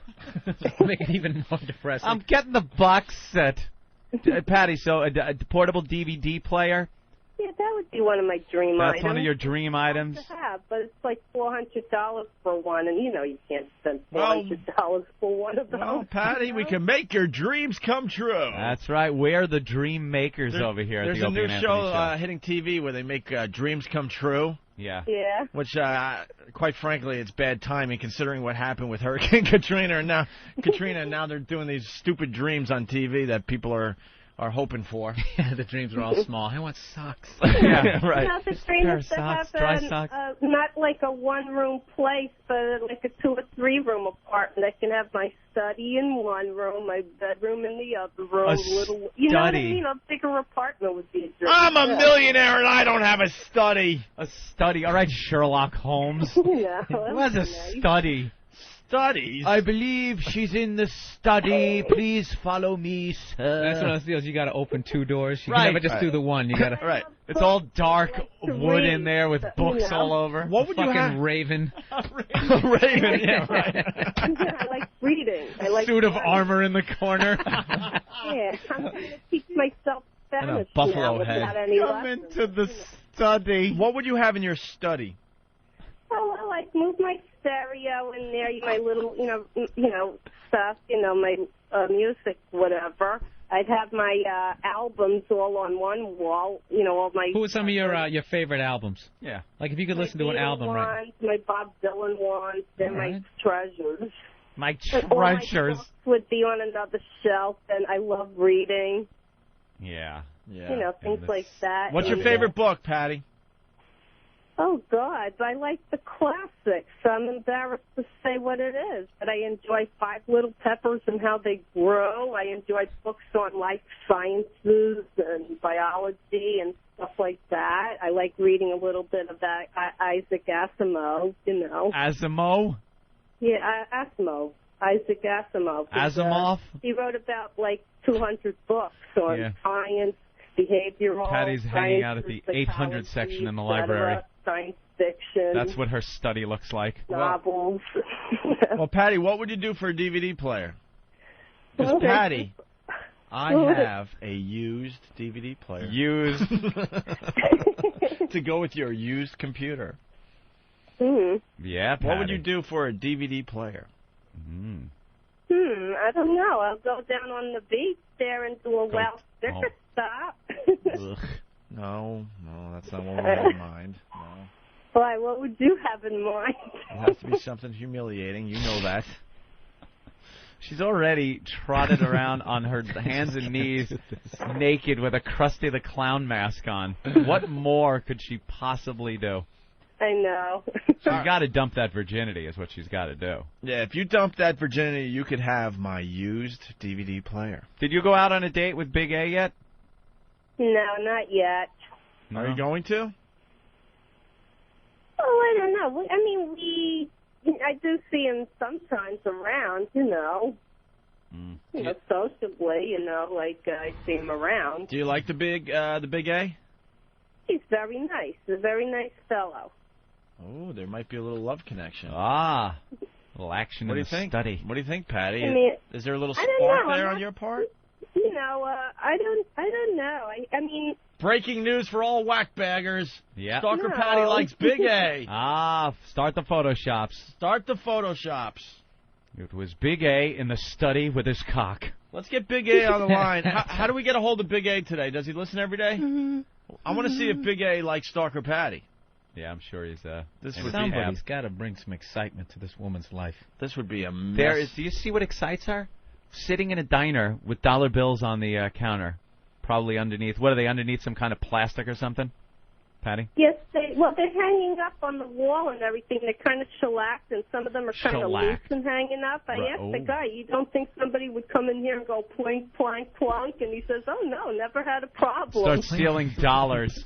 What does plink, plank, plunk mean? It's the universal like sound of maybe pulling dollars someone off the might wall. try to take one, but he says, no, they've never had that situation. If anything, people come in Even and grabbing take a money in lot of her photos. world sounds depressing. Yeah. Plink, Plank, plank, plonk. And then you sit there and she drinks her coffee, and that to her is a real good time. That's a real good time. But you make sure you don't miss the bus, right? Oh, yeah, I have a certain time because, I got to work this You know morning, exactly so, where I'm you're supposed to be responsible. in order to get home so you're not stranded there, right? Right. I just stick to a certain bus schedule, and that's it. Tonight I'm going to come home on this one, and that's it, and I'm there. It would be real stupid to not know how to get home and be stranded somewhere. Yeah. I know. Well, I'm the type of a person that might have an OnStar in my head because no matter where you put me anywhere in the country, in a place I've never been before, I always seem to navigate my way back to where I'm going. Yeah. Like an ant with a leaf in her mouth. She knows where the hole is. All right, we should get Big A on the phone. I want to see if there's something going on here. Because Stalker Patty is kind of leaving the door open. Like there could be something there. I mean, I'm open to all dates. I really am with anybody because you got to get to know people, and I don't think I know enough people. You don't. You don't know anybody. And as far as like attractions or anything, I just don't have any right now. You're afraid of intimacy. You've gone 50 Just years wanna with make no friends. attraction. Stop it. Just get it over with already. Have sex. All right, we'll have to get Big A on the line here, okay? Isn't that weird? She likes hanging out in the diners like that and drinking her coffee. Brooklyn Diner, this diner in Atlantic City. And she was left as a child on the counter in a diner. Isn't that odd? Yeah. When she was Connection an there. infant, her mother put her in a basket and put her on the counter of a diner and just walked out. And she was No wonder raised. she reads the classics. That sounds like the beginning of. I know, and she It was the raised. best of times. It was the worst Yeah, of times. she was raised in the foundling home. Foundling home. She was a foundling. Doesn't that sound like something out of the Little Rascals? Yeah, I know. Who has a foundling home? Apparently New York does. All right, Patty. Well, someone's on the hotline. Who's on the hotline?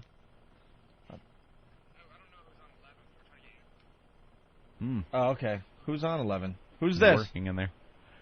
Hello, 11, line 11. Hello? Come in 11. 11? Hello? Anyone there? KDK 12 to KDK 1. All right, I don't know what's going on. Okay. I guess we could take a break and then Sure. regroup then. See if they can get Big A. The Big A? I saw him outside the building like twice so far. That's not to do with missing the Yeah, toe, is right, it? Derek? No, that's Pat from he's Moonachie. Pat from Moonachie's so old. His 15 minutes ran up with our new guy is Big A. Big A. Andrew. He's a very big guy, a little scary, and he drives a taxi. It's not even a taxi. It's like he took his car and he just drives around picking people up in the Bronx. And that's what he does. And he gets very nervous, and he's got kind of a speech problem. So he kind of stutters a little, but in between Where do you trying to find find these the fucking words, people? I know. They just fucking call in? In between trying to find his words, he goes like, well, I drive... And this is cab. and Stalker Patty's interested. And in he has Big problems with words that start with ST. Yeah. He'll go like, I was walking up the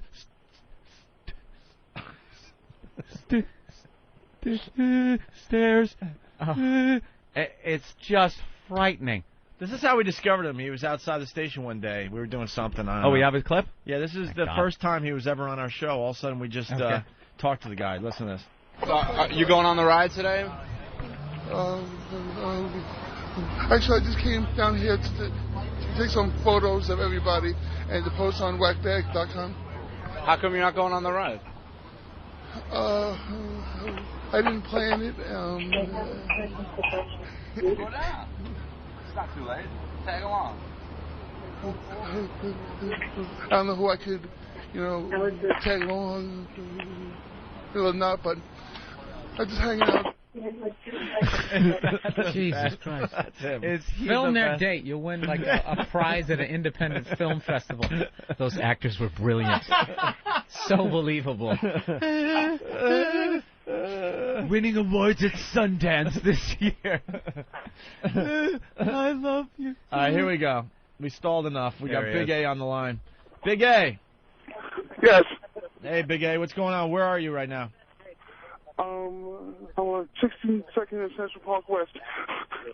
Are you having trouble getting around the city with the UN thing happening? Not too much. No, because you keep it uptown, right? Yeah. Yeah. What are you? That car you drive doesn't look like it belongs to any company or anything. Right. And you're kind of scary looking. I mean, who the hell's taking a ride from you? Anybody who calls Target. I mean my company.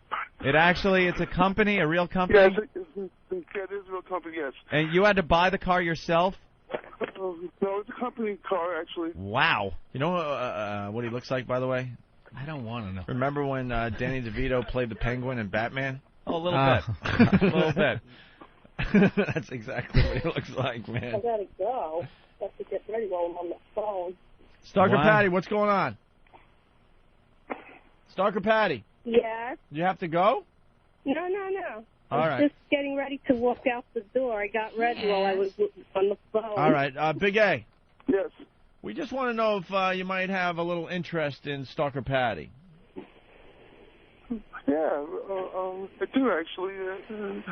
She's very nice. Were you two hanging out at the B.B. King's appearance? Yeah, I saw her at the BB King's, and I had breakfast with her yesterday at the Brooklyn Diner. Oh, you had breakfast with her at the Brooklyn Diner yesterday. Ooh. Oh, something's Nice. going on. That's what I need. Little sunshine Yeah, here. that's nice. Now, Stalker Patty's a 50-year-old virgin. Big A, we never asked how old you were. 38. 38. Patty, younger man, huh? Wow. Patty's got a boy toy. Yeah. Oh, Jesus.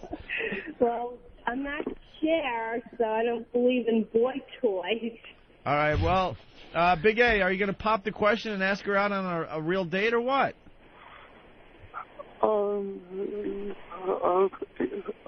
Patty, would you like to go out sometime? Sure, I'd be happy to go on a date with you. We got a lot connection. Yeah, I'll go out on a date. This is big news for the show, you guys. Huge news. Now, Big A. Yes.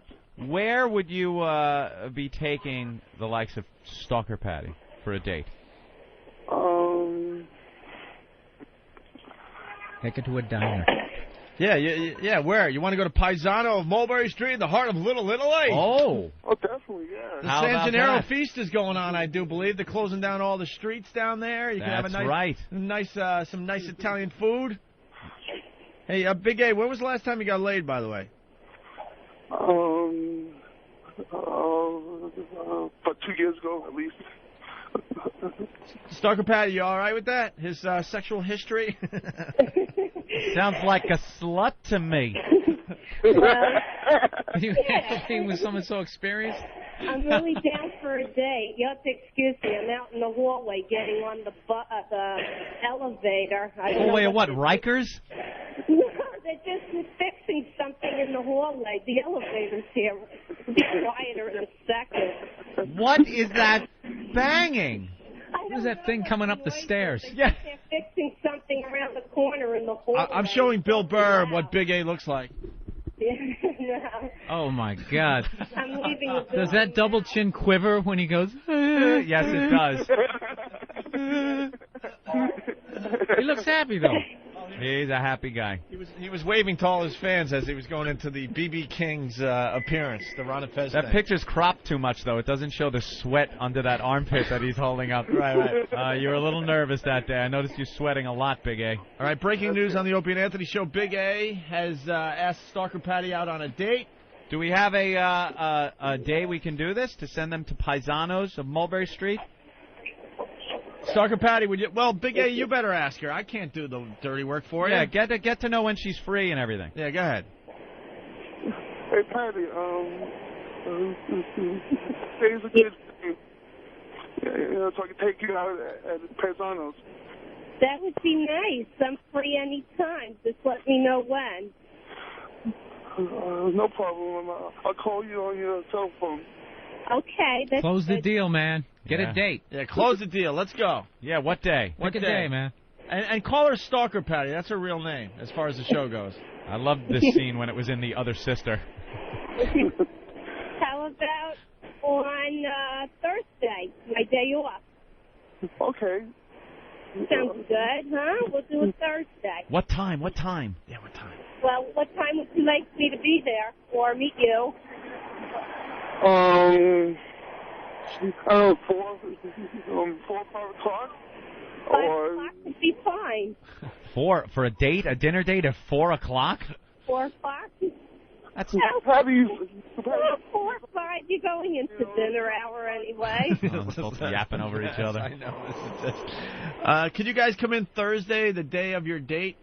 Sure. Both of you guys come in Thursday in studio? Of course we can. But it looks like we have a date. Okay. Big A is going to go out with Stalker Patty this Thursday at Paisanos of Mulberry Street in the heart of Little Italy. You want us to bring a chaperone to maybe get some audio? Who wants to? We're going to need a chaperone, just for a little while, and then we'll let you two lovebirds, have some fun. All right. All right. Jesus. This is going to be the most horrific thing to happen in an Italian restaurant since Michael shot Salazzo and McCluskey. I'll have Nathaniel go with them and record it. Nathaniel, you want in? All right, Nathaniel's going to chaperone the big date between Big A and Stalker Patty. Oh, yeah, we need the camera go. We should duct tape some condoms up behind the toilet for him to go into at the end of the day. Can I use the bathroom? Why not? Big A, any final words to Stalker Patty? I guess I'll see you on Thursday. Okay, no problem. Just give me a call. Okay, I'll see you there at the studio. Okay. Are we going to meet here? Yeah. Are we going to supply him with transportation and stuff? Fuck no. Oh, come on. We'll get him a free dinner. I'm sure Joey will give him a free meal. Joey will hook him up, but what, are they going to take a cab down there? Yeah. And then, wait a minute. What about the video? I'll pay for that cab. Wow. Oh, hey, I'm Bill. there you go, huh? Now, I would like for Than, if Than's going, if we could have them in the back of the cab, Get right? in here, Nathaniel. Nathaniel? How about we It's get a big responsibility. Can we pay one of those bike guys to bike him down? That's a long bike ride. What are they Jesus called? Christ, they don't go that far. What are they called? Rim. Oh, yeah, one of those rickshaw guys. Rickshaws. Yeah, no, that's too far. It's Why kind of not? romantic. Romantic from here to there? They could talk. Nathaniel's in studio, Ant. I was thinking, Nathaniel, if you take a cab with these guys, you're going to have to sit in the front seat. Okay. And turn the camera around so it looks like Taxi Cab Confessions a little bit. Okay. And just have them two sitting in the back seat, so you're not there kind of mixing things up. And just get their natural taxi cab conversations. Okay. Right. Sounds good. Yeah. All right, so here's the deal. Nathaniel will chaperone Big A and Stalker Patty. I didn't call you in, friend. I knew you. All right, well, I thought he might have something else to add to the goddamn thing. It'll be funny. There. I added. Good idea. Thank you, sir. And they'll come in studio Thursday morning so we can set up the date a little bit. And later that night, they'll go down to Paisano and Mulberry Street in the heart of Little Italy, all right? All right, guys. Hello? Yeah, great. All right. Have fun. We'll see you Thursday. Okay. All Goodbye. right, take care, everyone. See you Thursday. All right. All right, there he goes. Big A. That guy's radio gold, I'm telling you right now. And Stalker Patty, who has been radio gold for many years for us. This just in, Paisano's standing room only this Thursday. I'm sure a few listeners will probably go down there and join I them didn't even think of that for their romantic little meal. Yeah. Yeah, now they know the time, the place, the date. It's going to turn into an Opie And now we Anthony won't be able to get a appearance. reservation. Fucker! Right. What you going to hear? All right, yeah, Paisano of Mulberry Street. It's going to turn to the accused. He's going to fuck her right there! He's going to fuck her! Hey, frat boy, you're next! Paisano of Mulberry Street in the heart of Little Italy. The San Gennaro Feast is going on, I believe. One of the best times of the year to go down there. The fall in Little Italy, it's a great combination. That's right. And you know how crowded it is down there? You walk down the street, it's very crowded. You go into Paisano, you'll sit out on the sidewalk, all the room you want at your table as you watch the people walk by. There's only one thing I don't like about it. What? The restaurants are all the way on one side, and then to get to these restaurants, you got to go through the thing where the guy's like, "Hey, you want to throw some darts for the sweetheart? Come on. Get her a flower. Win her a stuffed animal. Oh, you don't want to buy her a rose? Yeah. I got my little story about the San Gennaro. I'll do it quickly for the people that heard it already. I went down there, gonna have some fun. I got games and stuff. It's a bunch of these big Italian guys. Hey, it's San Gennaro. So it was this booth where you threw darts, and you had to pop 3 balloons with 3 darts to win a prize. I was on a dart league at the time. The darts they give you are pretty shitty, but I shoot darts pretty well. Well, they don't have any sharp edges. Yeah. And the balloons aren't inflated enough. Mm-hmm. The guy's going, hey, you want to try? I go, no, it's all right. He goes, no, yeah, you're on the house. Just give it a try. Just try it. I'm like, all right. I throw 3 darts. And I popped like 2 balloons. 1 bounced off. He goes, try it again. Come on, you're good. So he kept doing it under the guise that it was free. When I go to walk away, he's like, hey, $30. It's like, wait, they were on the house. You kept handing them to me. No. On the house. Well, it's a business over here. What do you think? The guy shook me down. And if I tried to walk away, forget about it. The guy would have cracked my head open. I'm like, thanks a lot, Paisan. A fucking guy, huh? Totally raped me. I did the same thing with the basketball thing. And Yeah. I punched a guy in Buffalo, and he goes, "Oh, hey, I don't want any problems. That's Buffalo, not Little Italy. I understand. And he gave me my money back, and I left. Wow, you see what just happened there? Yeah. Probably just topped your story. He was a little more manly. I know. Well, no, it's a true story. I'm a pussy, I know. What am I Well, going to say? it was a I girl. want you to apologize to Opie. Yeah, it was a girl I was seeing at the time who was in a horrific car accident.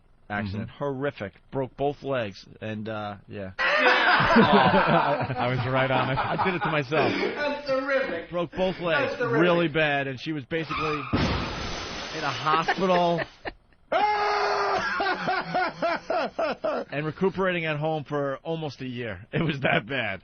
And she's finally getting out and about again, and I take her to one of these dumb festivals they have in Buffalo, right? And she's crutching along, and And one of these scumbags, they have no heart, right? All of a sudden, they just they see her like she's the injured gazelle, and gives her some. I forgot if it was basketballs or the dumb darts, but the same type of thing. Like, hey, sweetheart, oh, you're injured, you know. And make a long story short, she's starting to shoot the baskets and stuff. Same thing. He wants money out of me. And it's like $30, $25 after you're done, and they do it under the guise that, you know, it's a little slow. You know, throw a few for free, just for fun. And I'm trying to remember the exact details. I do remember I did punch him in the face because he was insisting that I owed him money, and I go, you scumbag. And he's like, no, $30 or whatever it was. This goes back at least 12 years. So I fucking punched the guy hard. He goes, hey, I don't want any problems, you know, and then let us move on.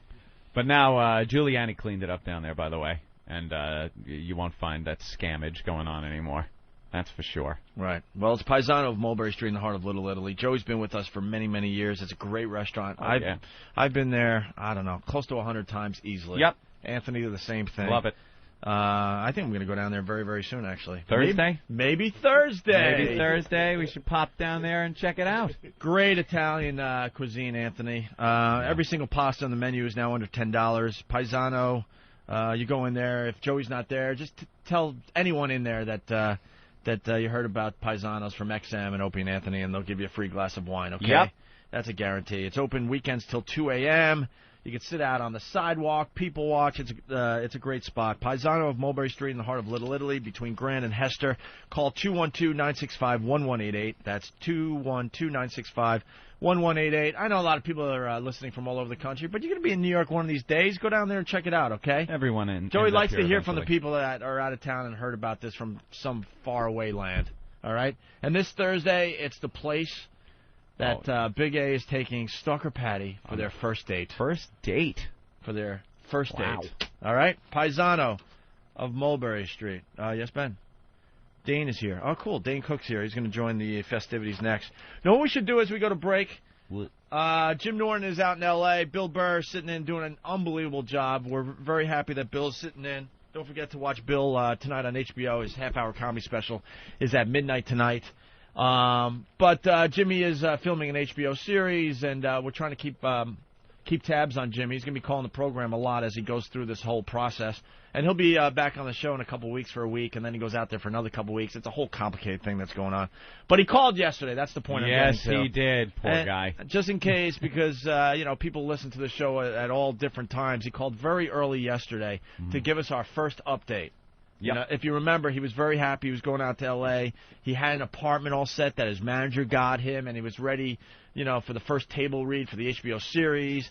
And he went out there early because Rich Voss is getting married in Canada. It was a whole thing. So Jimmy called the program yesterday, and just in case you missed it, here it is. Like sands through the hourglass. All right, we're back with the Opie and Anthony program on XM Satellite Radio. Thanks for checking us out.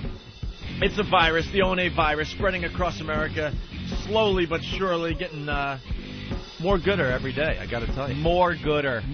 Let me set the table here. Jim Norton's out in Hollywood being a star. Bill in Burr his cockroach-infested apartment. Right. Bill Burr is sitting in and doing quite well for us.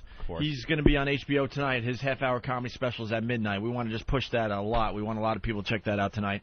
And now, joining the program, Dane Cook. All right, yeah. Yeah. I like that. First time in studio. I like that applause break off the bat. I'm just here, listen, I'm going to shave my crotch, and then I got to go. So, That'll work. First time in studio. First time in studio, next to Billy Burr, who, Jesus, man, we've done a lot of gigs together. Yeah? But I got to say, one of my favorite Bill Burr stories. Do you remember the time you got the buttered, remember the buttered biscuit? Will you tell that, please? I don't even remember. I was in, like, fucking Lee, Massachusetts. Doing some fucking horrific gig. And it was one of those deals where it was like a restaurant and there was a function room to the right. Oof. It was like some sort of bachelor party was going on. And I'm standing there in front of like 8 people going, yeah, what's up with Dan Quayle? Just eating my balls. And all of a sudden I just look over and I see like these 3 fucking evil high school football player looking guys just standing there. And I didn't get what was going on. I'm like, guys, there's plenty of seats. Plenty of seats. And I'm just fucking standing there, and all of a sudden, in the middle of one of my jokes, this fucking dinner roll comes in at about at least Mach 4. Bangs off my forehead. And then, blow, against the back wall. And I'm fucking dazed, and I turn. All those guys are gone. Just sitting there. I got like a welt from a dinner roll. It was a fresh one, too. That's how fucking But it was hard the this got butter through. side that hit you, too. I remember it was just this butter mark on the side of Nobody does anything. Nobody who's running the restaurant does a fucking thing. And I still got like another 10 minutes sitting there with butter on the side of my face. And I'm How like, long do you think they sat there going, dude, I'm going to throw a fucking roll at his head? Oh, at that point, I Dude. think everybody was thinking of different things they could throw for the rest of the show. So I'm on the gig, and then Al and the Monkeys, me, Robert Kelly, and a couple of other guys were in this comedy group. We had to go up later that night, and remember there was a magician, Jeff Apotheca, who did magic at the time. Masters of Ceremony, Jeff Apotheca. So that, he was had- that was his outgoing message, calling this guy for gigs. You have reached Masters of Ceremonies.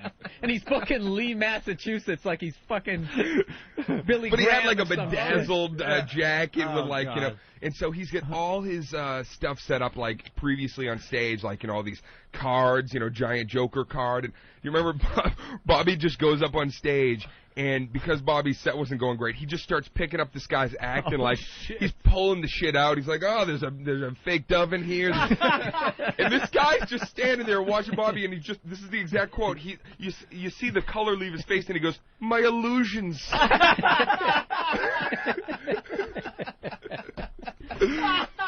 My illusions. My illusions. That night was the first 3.5 years of our fucking career. Every night, running into him in one impossible situation. The fucking Bellricken 99s that were standing up there. They're like shutting off the Bruins playoff game. Okay, you guys ready for some comedy? Oh, no. Fucking game. Put the game on. Oh, it was better when they would leave a game on for us, but like turn the sound down. So it'd just be like your set going, all of a sudden you hear, come on! Yeah. Come on! Me and my brother used to do acoustic gigs out in Huntington, and they would do that during the Islander games, and they turn the sound down, and you're playing, and sometimes it would coincide right when you finish a song, something would happen, and you'd hear, yeah, and you're thinking, wow, we did great, and then you look and realize it's just a fucking television, and you stink, and no one wants you there. You nailed it, because I had to do a gig. Robbie Krieger was playing at a stupid rock club, probably the same rock club you played at. Yeah. One of those, you know, Guy from the tiny, Doors? tiny little. Yeah, it's Robbie Krieger. Robbie from the Krieger. Doors. There's that shithole in Long Beach, I think. I forgot right? the name of it. Whatever. So I'm the DJ. I gotta like do the whole thing, you know, hand out bumper stickers and say, "Hey, everybody, Robbie Krieger." And the place maybe fit 100 people, maybe, and they had an Islander game on. You guys nailed this, and they wouldn't turn the sound down even for Robbie Krieger. It's they turned, Robbie fucking Krieger. I mean, they turned it down, but you Doors. could still hear the game, and people are playing pool, and you know, I'm going to say the exact same thing you did, but yeah, during these, you know, he's just playing without Jim Morrison singing, obviously, just the great guitar riffs, and people are screaming, you know, for the Islander game. What is going through his head at that moment? Right? I was in the fucking Doors, man. Hollywood Bowl. Yeah. Fucking rock that place. And now people are Legend. screaming for the Islanders as he's playing, you know, Spanish Caravan. You ever seen a show? Thinking it's Stephen Wright. You ever seen a show at the Bowl? Have you seen a show at the Hollywood Bowl? It's basically like a great show until 9:20, and then there's like this ordinance that they have to turn the fucking volume down to like 4. Really? So like mid-show Aerosmith, you're like, this is great. All of a sudden it's just like, whoop, goes all the way down because the neighbors have this Right, thing at it's outdoor. 9:20. You can't, they can't crank the music anymore. Oh, that sucks. That's the worst combo I think ever. Comedy and music, and everybody always tries to get those shows together where it's like, yeah, it's gonna be back in the day. Yeah, you're gonna open, and you know, Juice Newton's gonna come out and do 22 minutes. What? Oh, that'll be great. Like, nobody's there to see me. They're here for Juice. Oh, yeah. Speaking of... that's a tough gig opening for a rock band. I was going to say, speaking of music and comedy, the VMAs. Yeah. We got to get into that a little bit. Dane Cook, they gave you, what, 3 or 4 minutes? It was like 2 minutes. 2 minutes? It was 2.5 hours into. I mean, that was like a blitz, man, coming at you. That was just. I was backstage. They had me back with Snoop waiting to go out, and they were like, the guys pushing me. One of the guys, union guys, were like, you got to stand right here, and I'm literally up against electricity. Everything is just like wires and all the backs of the stage, and then I hear hit the water. because that was the theme, electricity and water. And there's water dripping on me. Before my set, I'm getting rained on as I'm leaning on all the wires that are what like right thinking? around my head. Are you thinking it like this is I'm gonna kill, or you're just like this is just fucking horrendous? Okay, so first of all, there's fireballs going off during everybody's performance. You've got rappers that are threatening each other, and Suge had been shot the night before. A guy with a hooded sweatshirt shot Suge Knight, and so all this stuff's happening, and they got monsoons, and I'm standing there like I've got 2 jokes. And that's about it. I'm like, can I have a sparkler? I'll stick it in my ass. I don't care. Just give me something, body paint. So it really was one of those things where it was like either just go out there and just, talk about the show. I really kind of wish I'd gone with my first instinct because I went out there and just ended up playing for the camera. But I wanted to go out there and say, you know what, fuck you, 50 Cent. Fuck you, Fat Joe, I'm in this thing now. And just, like, try to get involved in their beef. But it was just like, go out, do it, and get the hell out of there, man. That was wild. And, Bill, you were saying, what, Kelly Clarkson was right before him? Oh, yeah. Screeching in that shower. That's what I knew, because I knew he was going to be on. I started out, I want to see Dane on this thing. It's going to be fucking great. And, like, I was 2 minutes into the show, I'm like, oh, this is horrifying. It was just like everybody, half the fucking girls there can't even sing, so they have to add all this extra, they, like, lower them from ceilings. They're coming out with animals and shit. They think if you excite their visual sense, that your audio sense won't pick up on the fact that they stink. Mariah Carey, who can sing, is standing there like in this pool, and she's got backup dancers who did a backflip into a pool and started dancing underwater with this underwater camera. And then, like, we got comedian Dane Cook coming on. I'm like, oh, dude, this is going to be fucking horrific. And everybody right around the front, like all these kids, they were flipping out. And I just remember at one point, sometimes you just see random stuff during your set where you're like, you're in your head, you're trying to figure out. And I looked down and there was a kid just smacking his own face. I'm like, I don't know, he's on E or this is just like the new way to clap. But he's just staring. He's like, yeah, and he's smacking himself over and over. He's like, in the face, hit me in the face. Isn't that great when you're not looking at because everyone assumes you're looking at the big picture. And a lot of people say, oh, the lights are in their eyes, so you really don't see the crowd. Oh, yeah. There are sometimes you do just pick out one person or one event that's going on, a fight, a conversation. And even though you're going through the motions and you're saying or you're singing or you're doing whatever you do up there, you're thinking, what the fuck is going on out there? And it never comes across on stage because you're a professional, you're doing what you do. But you're looking and go, that is the most fucked up thing I've ever seen. This should really distract me. I did a college gig a couple months ago, and there was a girl in the front row. I swear to God, this girl looked 14, but she's showing her titties during the show. And it was like, it was great because it was titties, but I'm like, this girl's like literally 14 years old. She was like the Doogie Howser of this college. She was just like, she was advanced from 8th grade to like cake parties. In every way, apparently. Yes. Wow, that's funny. You guys all have nightmare stories, though. I haven't seen one comic that went, every gig's been gold since I started. There's always a fucking nightmare or 8. And it never ends either. No, huh? Even if you keep doing college gigs, it never ends. Yeah. It never ends. Did Bobby ever tell you the Boston Garden gig when we played we did the Rock of Boston show back when they were doing that every year? It was the biggest bomb gig we'd ever done. And Bobby was probably so psyched.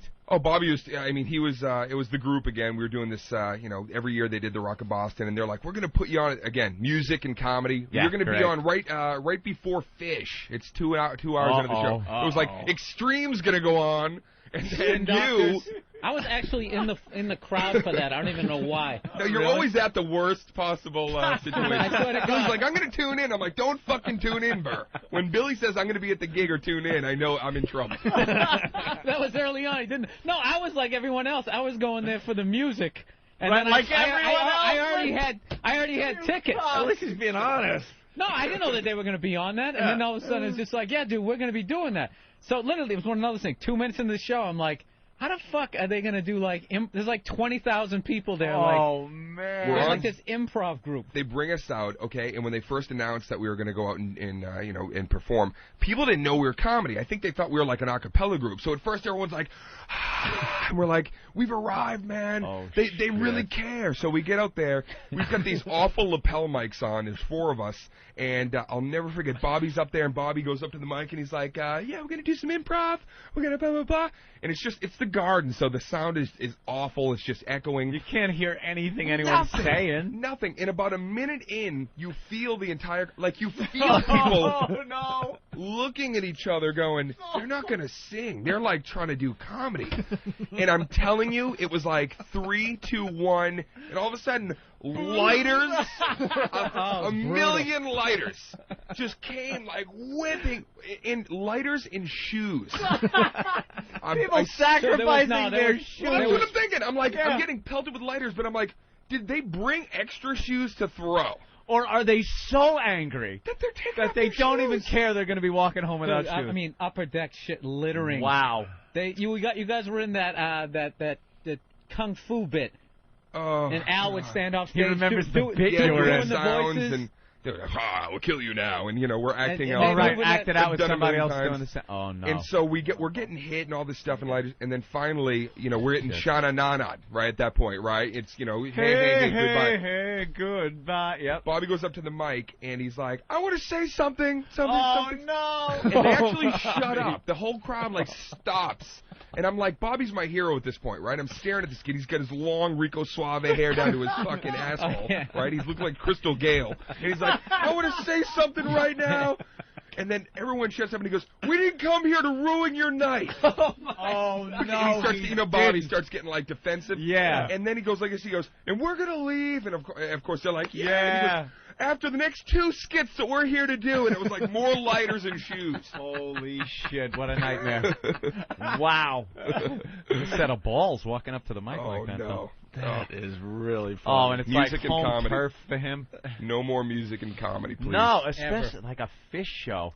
Just laid back. And comedy, and especially improv comedy, you need the crowd to be focused on you. You don't want to do it in front of a bunch of potheads. Like, you can't get a concert crowd to pay attention all at once to the band that they were there singing. Yeah. They're talking, they're smoking, they're doing whatever the fuck they do. For comedy, it's unless you have a huge portion of that audience focused on you, you're done. No, we're asking them, we're like, we need an appliance, and millions of people are like, Justin! We can't even.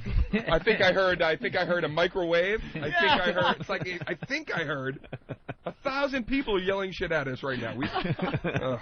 Clusterfuck. Yeah. These are the gigs, gentlemen, that build your character. Now you're playing the garden there, Dane Cook. Last night, show number 1 at the. Oh, how was it? It was amazing. It was. I think that tonight is we get 2 tonight, and it's just. Was that the biggest show of your life? You think? No, it was. We did the Torgasm tour, and we did some pretty big venues there. Yeah. And I did that Gator Growl last year, which was 50,000. I don't know if you've done that. That's pretty cool. What's your audience made up of a lot? It's pretty mixed up. I mean, it's definitely that college core, but no, I look out and it seems to be all over the board. You got a lot of chicks though that want to fuck you and things like that. A lot of girls, they wear T-shirts with my joke, which is really great because half the time I'm just kind of going off the cuff anyway. So I'll look down, I'll see titties with fuck bees on it, and I'm like, I'll do that next. That's pretty cool. Some 14-year-old girl hasn't lifted it up yet. Hey, let's say hi to Ryan in New Jersey. Saw Dane Cook last night. Ryan, what's up? What's up, dude? Dane, man, you fucking ruled last night. Dude. Hey, thanks a lot, man. Thanks for coming out, dude.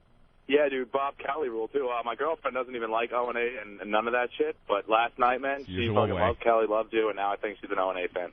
Oh, that's cool. Oh, that's good. Good deal, man. It's hard to get the girls on, but see, you got it knocked. The girls are there with you. You got a very diverse crowd. Mm-hmm.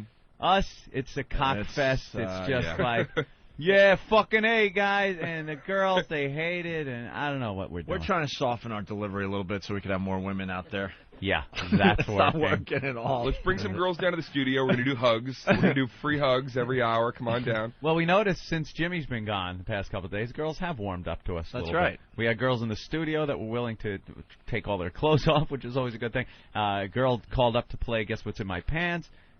Jimmy. We had a strap-on show the other day. Jimmy scares girls away. They walk in, and he looks like he's going to be a problem.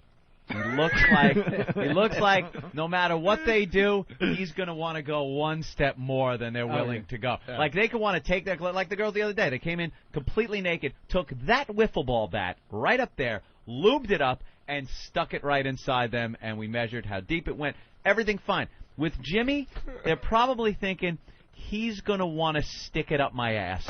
Like just that one step where it's probably going to be a problem. Yeah. So they don't even want to get started. When you think about what Jimmy talks about, and then you wonder what the skeletons are in his closet. Yeah, what could there possibly be in there? He's got to be holding something back. It has to involve murdered children. It's all I can imagine. It's got to be kids, death, rape. He's just going to have like another room that he's dug out in his basement or something like that, but he's just got him down there bound and gagged and tries out his new bits on him. What a little creep. By the way, speaking of Bob Kelly, he gave us the famous cast. All right. Oh, yeah. How's that going on the auction? Yeah, on our O&A auction, it's up to $1,300. Nice. I broke my knee, man. I broke my knee, man. I broke my knee, man. Hold my hand, man. Dane Cook obviously was there when that happened, filming the Torgasm thing. I've never heard any horrific sound like that in my life. That was just bad. That pop, and when you see the video that goes with it, it's just it's crazy. Bobby He on the had ground, no writhing around. No business playing football. We did. None of us did, man. Nah, here's what was stupid. You could. I'm telling you, we were playing on uneven terrain in like a gravel pit. You know, we're just like, oh, we'll throw a ball around, and then we got competitive. It was not flat like a field. It was really like hilly, and it was just we were dumb. We were dumb. But Bobby tried to, go up and do some kind of he's trying to really Heisman fucking catch. No, Bobby gets crazy when he plays sports. I remember one time I was playing against him, and he wasn't having a good day or something. I had a couple of catches, and he's hilarious. He's just competitive. So he got mad at me. So I just see the look on his face that he wants to take me out on this play. So he came at me, and somehow I was able to push him down to the ground, and he landed on the ground. He was so mad that he grabbed 2 handfuls of grass, ripped him out of the ground, and he got up and he just threw them at me. And they went about 90 miles an hour for 2 inches, and then they went right in front of me.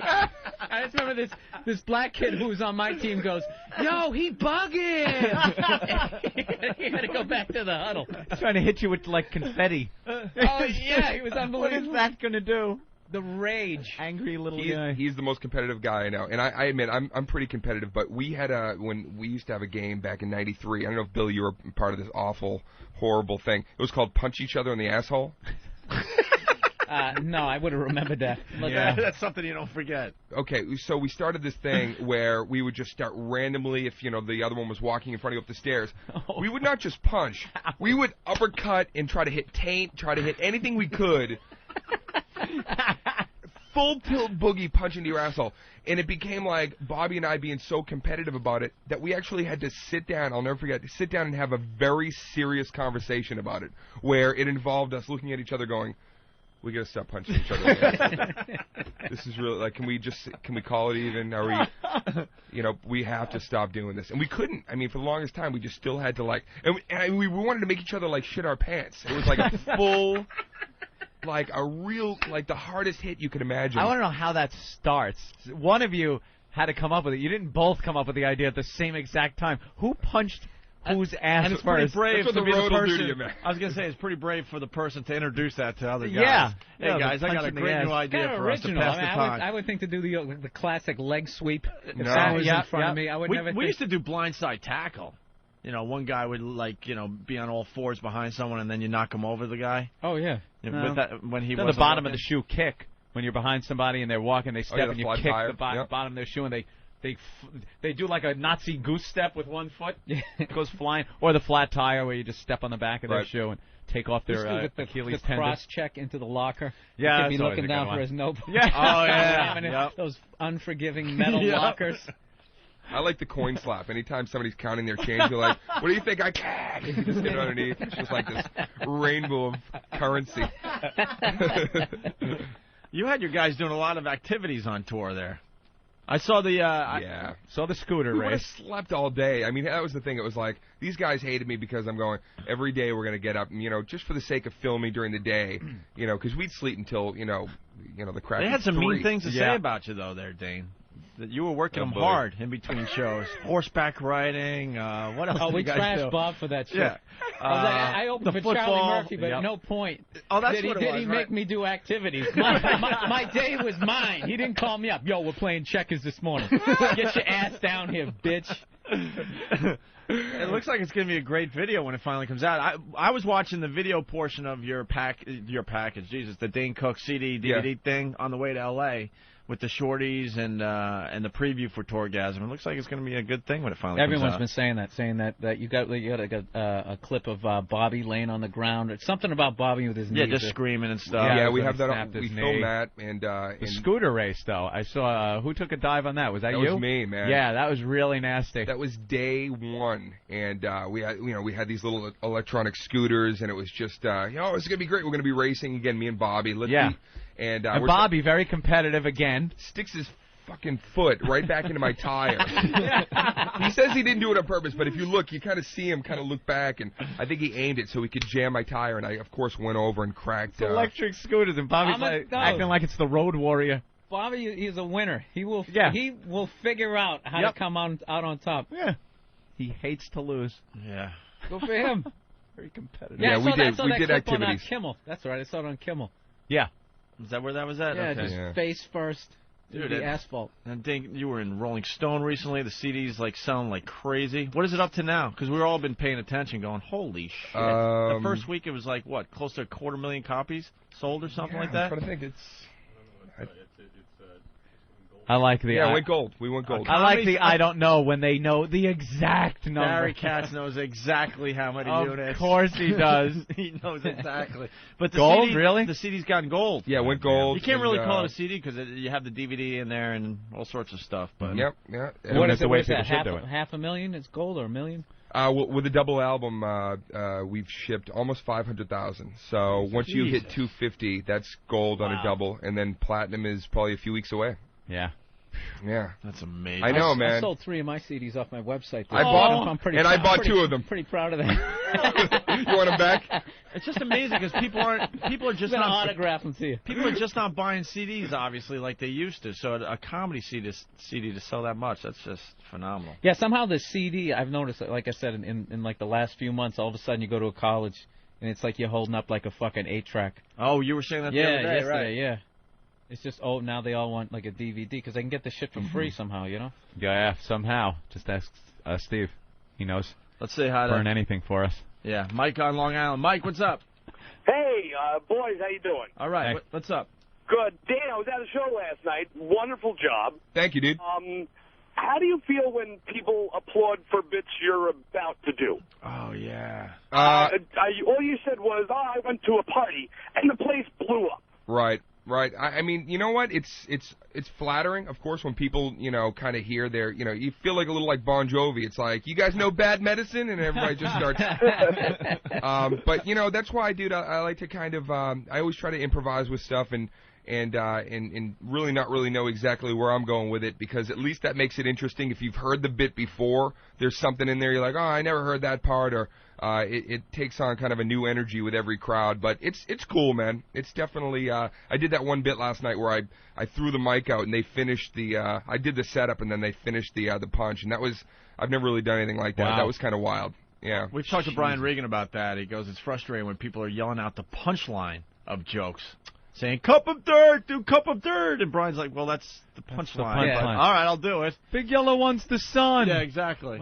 Yeah, it's weird. I mean, even like I was reading all those things with Chappelle before he went into hiding, where it was like people were just coming and just, I'm Rick James, bitch, and it's like, yeah, that must have just been all over the place. It's a blessing and a curse, because you dream as a comic of doing something that people actually give a shit about quoting at all, and so you want that your whole career, and then when they do it, you realize, oh man, it's sometimes it can throw off the flow of the show, but at this point, I'm digging it.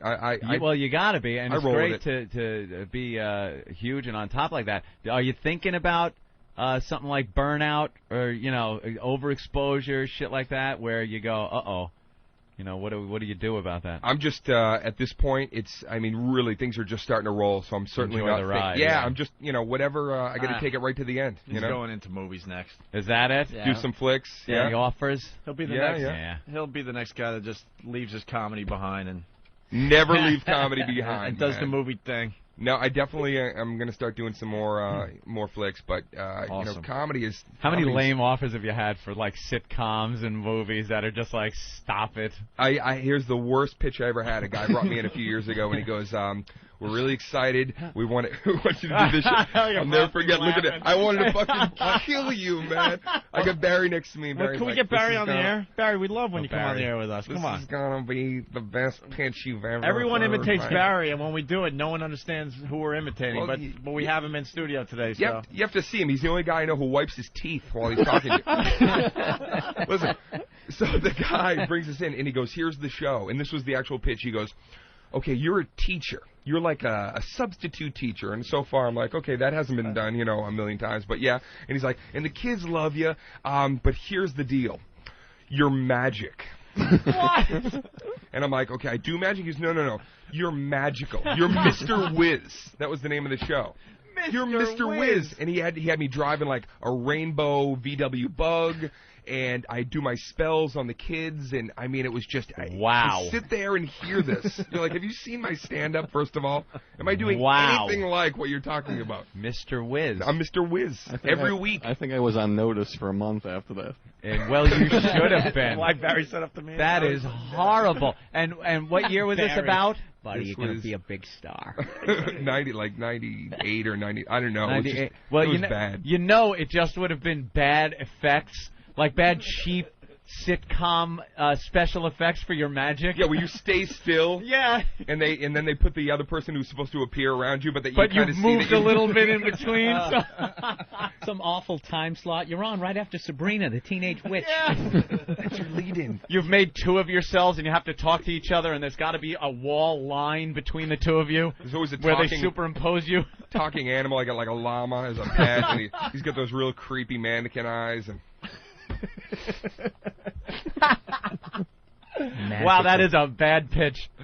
I've Ooh, heard you 'em all. gotta think people are joking at first when you sit there and they come up with these pitches, and you're like, all right, this is a joke. They're doing some kind of a punked show or something. I actually, I had some guy pitch something to me a few months ago, again with these guys, and I thought they were fucking with me. I really, really thought. Yeah, this is, sometimes you get guys who pitch and they have phenomenal ideas, and they've actually written and produced and they're million-dollar things that have gone on, but they are so nervous when they pitch that they look like they're having a seizure when they're pitching. That was the one you're talking about. Yeah, the guy was sweating, and I mean, just rambling on and on. There's no rhyme or reason. It was, that was a real idea. It was a real idea, but the guy literally had to carry him out of there.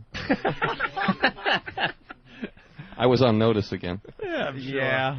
All right, you're hanging, right, Dane? Yeah. We're going to take a break. What are we promoting today, Barry? Because Dane's not going to do it. Retaliation, baby. It's Retaliation. incredible. It's out there, and it's selling And like you can crazy. come by the show. We might release a few tickets that people don't show up for guest lists and things like that. Like if your people don't show up. No, I'm going. We're all going tonight. I'm serious. We're all going to go see Dane. It's going to be a kick-ass show tonight, definitely, without a doubt. All right, more with Dane Cook. Also on the way, we got Martha Stewart and P. Diddy rapping together. Oh, this is... We got to do this while you guys are in P. studio Diddy. today. I keep saying, wow, that guy's got no street cred, but he lost it so long ago. When he's rapping and teaching Martha Stewart how to rap, hip words, and He's got his own line of Craftsman tools that he just released. I mean, yo, let me tell you about my wrench. Yeah, that's the Snoop with the golfing and Snoop is the worst. Let me tell you, it locks on to the nut. It's I know, you know what? wonderful. Rap is where like heavy metal was in like 1990 when like Winger and all right. those groups would come. It's over. Yeah. They used to be scary. It was something else. Just like everybody needs a sidekick. Snoop was so scary until he's like, let's go golfing, Aya Fizzle. It's like golfing, Lee Iacocca. If you could find a better dizizzle, buy it. What? No, stop. No, Snoop, stop. What are you doing? It's so not scary now. No. You just, why not? It's a little soft shoe there for us. It just does, it comes off so bad. Lee Iacocca. Stop. All right, more with Dane Cook. As we go to break, I think we're going to play the Broke My Knee Man song. oh, I haven't heard this. Yeah, the listeners really ran with this They one, ran, man. when Oh, you got us great. the audio of Bob Kelly breaking his knee, there were remixes. Did you ever hear the and- Goodfellas? The Goodfellas, I thought was Oh, the you wanna best. hear I that? did hear Good that. one, too. I did hear that. Yeah. Are you here? Well, let's play it really fast. It's only 50 seconds. Listen to this first. Look, he started to touch me. He started to grab me. I told him to stop. He didn't stop.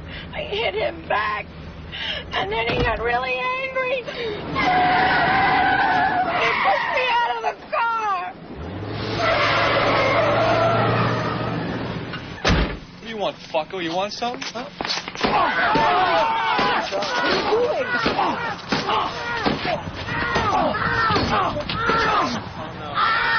Fuck! I broke my knee, man! Fuck! I swear my fucking mother, if you touch her again, you're dead! Hold my hand, man. I gotta squeeze something. Fuck! How good is that? Oh, my God. That's classic. That came in from one of our listeners. That's the best one. We got. Damn, is that the best? We had. I can't even tell you how many came in, Dane. Totally forgot about that the one. immigrant song. A couple dozen. Yeah. You want to play the immigrant song one real fast? Please. All right, listen to I this. have to get these on disc. Yeah, we'll give you a disco, all these. Listen to this.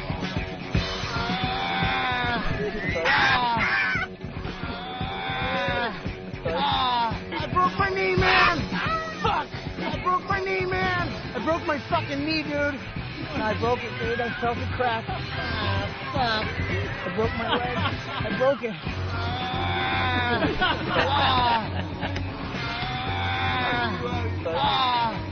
Hold my hand, man. I gotta squeeze something. Aren't we great friends? We're great friends. I gotta squeeze something. That's what Bobby kept saying. Yeah. Oh, I gotta go hold my hand, man. Oh, God. And you got the video that'll be part of the Tourgasm DVD man, when it hits. That'll be on there. We're putting it together. Do we have another that one? alone is worth it. You should you should throw some of these remixes on something. I don't know God what. damn. But They is there are another one? heartless, the listeners. They don't care that he's injured. They just see an opportunity for something funny. Was the sheep one good? I don't know. This might. Yeah, play that real fast. It's only like 15 seconds. Ah! Oh, yeah. Ah, motherfucker. Ah, you mother. It's been backwards. Ah, fuck. Steve, you got to throw all these on a CD for Dane. I really have to injure Bobby again.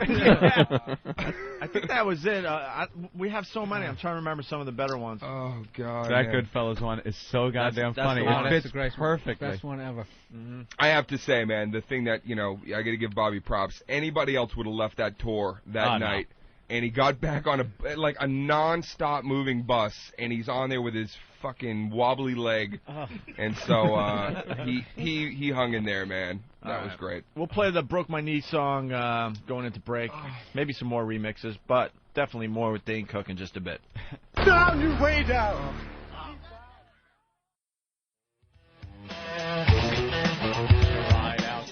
All right.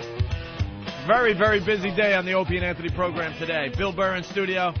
Definitely want to remind people, Bill's half-hour comedy special on HBO is tonight at midnight. Make sure you check out Bill Burr. Re-airs tomorrow night at midnight, too.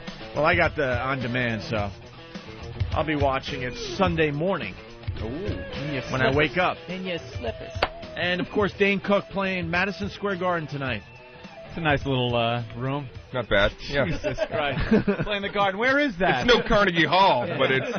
No one's got to ask that. I'm playing the Chuckle Hut. Where is that? It's not. I'm playing the Garden. How, is that the... What garden?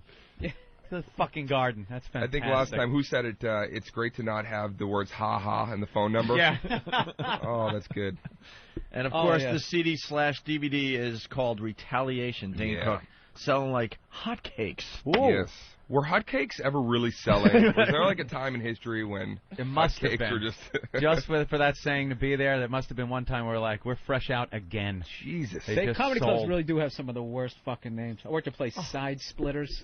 Side Splitters. Like, why don't you just call it Knee Slappers? Gay club that I had to play years ago. Remember Fiddlesticks? Yeah, you ever play that? Fiddlesticks. Then I'll be at Guffaws. Oh, we had to take a break just to take leaks and stuff, but the stuff that was happening during the break was really entertaining as well. Dane met the lead singer of Missing Persons. Bill was talking about Scary Spice.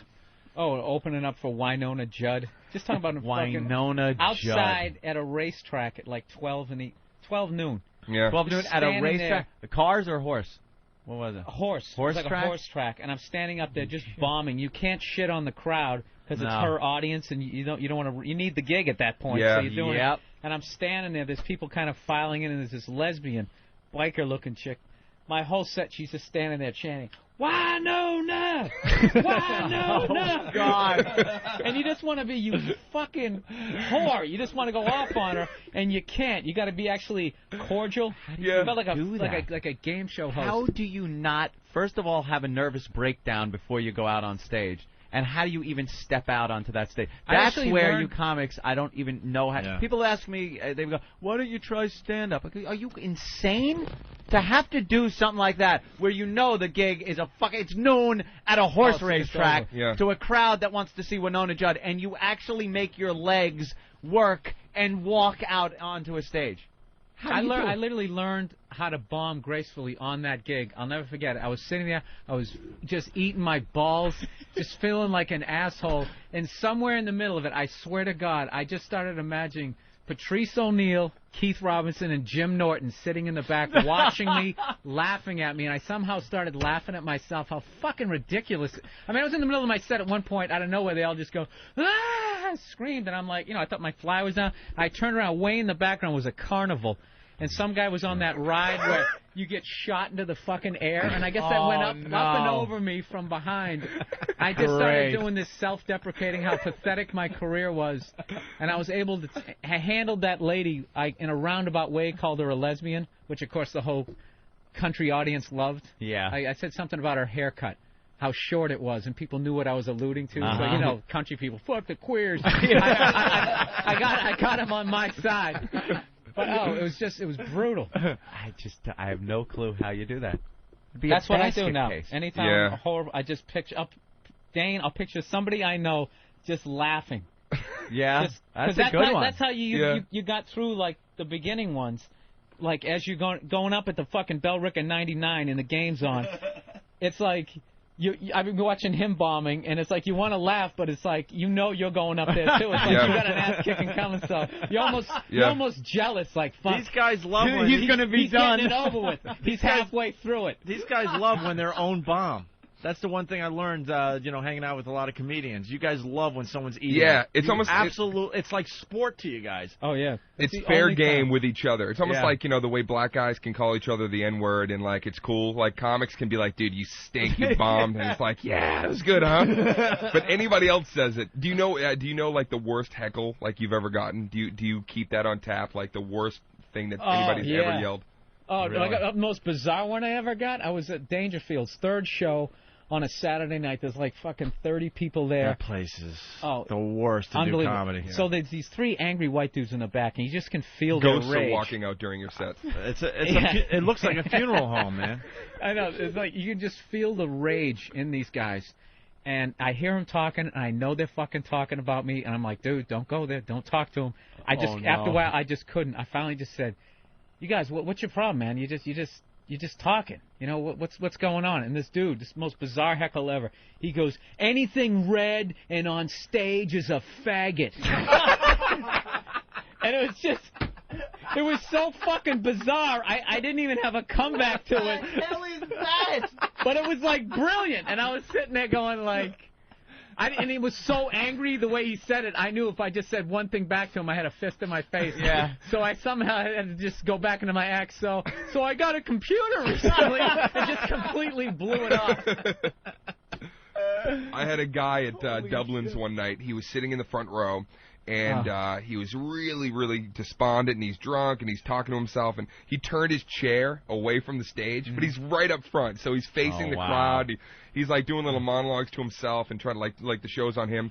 And same thing. I'm like, dude, what's your problem? What's your problem? 3 or 4 times, and he keeps like shrugging me off. And I finally go, really, man, what is your problem? And he stands up, and the whole place goes quiet because he's holding a bottle in his hand. I think somebody thought he was going to throw it. And he goes, I've got 7 problems, and you're 5 of them. Wow, that's really fucking genius. Did he name them? Did he name the 5? No, he never even got into it. We did actually get into a little. I think we.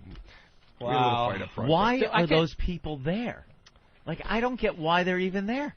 I've been to comedy clubs, and I've seen comics that just have sucked, and you sit and wait for the next guy. Yeah. It's that why do people feel compelled? You fucking suck. You're an asshole. I'll tell you what are the best. Like you go up in front of an all-black crowd, it's like what I quickly learned is they're gonna have fun with you or without you. So either you make them laugh.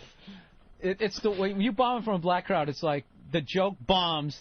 There's nothing, and then everybody laughs that it got nothing. I remember one time just mixed nuts in L.A. just eating my balls, and it's all black crowd. So I do some joke, but nothing. And then I see this big black lady in the background goes, wah, wah, wah. And then they all just start fucking laughing.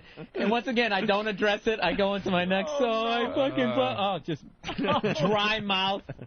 And it's even worse when you're making the sound on the mic. Yeah, and you forgot to bring water up, and it's just it's the worst. I just remember gigs where nothing was happening, and I could just hear that fucking Patrice laugh from the back of the room. Where it would be like that same kind, because he has that kind of. Yeah. Patrice can actually make you bomb. I've had crowds liking me. He didn't like the joke, and he's so fucking loud and intimidating. He would get a crowd to turn on you. Yeah. Oh, what's that shit? Yo, Bill's up there. He's talking about this motherfucker just said. And the whole crowd is turning around, and no one's going to tell him to shut up. And then you start yelling at him, then all of a sudden the white guy's yelling at the big black guy. This is racism. And then you lose all the white people in the crowd, and he can literally turn around a good set. That is true. Let's go to the phones here. Andy has a question. Andy, what's up? Andy. Hey. No? Nothing? You? His name's not Andy. It's probably like somebody else. Andrew. And he thinks it's or Anthony or the guy that has a question for Dane Cook about a corporate gig. No? No, nothing. All right. He wanted to ask you if you were fired from a corporate gig. Like there might be a story there. Is there urban legend no, out there you know about what? that? No, I'll tell you what it is. Because I was hired to do these 2 corporate gigs, and I just did the first one out in L.A., and I never... Barry Katz is never... Giving I never do them. You know what I mean? You don't do corporate gigs? No, because it's just like... You don't really enjoy it. You feel rented. You feel like a part of the, you know... You really do. It's just... So I agreed to do it because they were really enthusiastic. It came with the tent. Oh, yeah, one of those floppy arm dolls was behind you on stage, like, you know, come buy a car. And so, I agreed to do it. Oh, hold on. Go ahead, Barry. What happens these corporate gigs? They always overpay. They completely overpay. Right. They'll send private jets. They'll do whatever. It's like whatever it takes. And so it's always hard to turn down, to walk away from those things. So I'm like, you know what? I'll do it. I haven't done one in years, and that's 2 gigs, and the money's fucking great. So I go down, and the first thing I always say, the second I walk into any gig, you know what I do on stage. You got the material. You've heard the CD. Oh yeah, we all listen to it. That's what I'm going to do tonight. They even have to sign a waiver to. Yeah.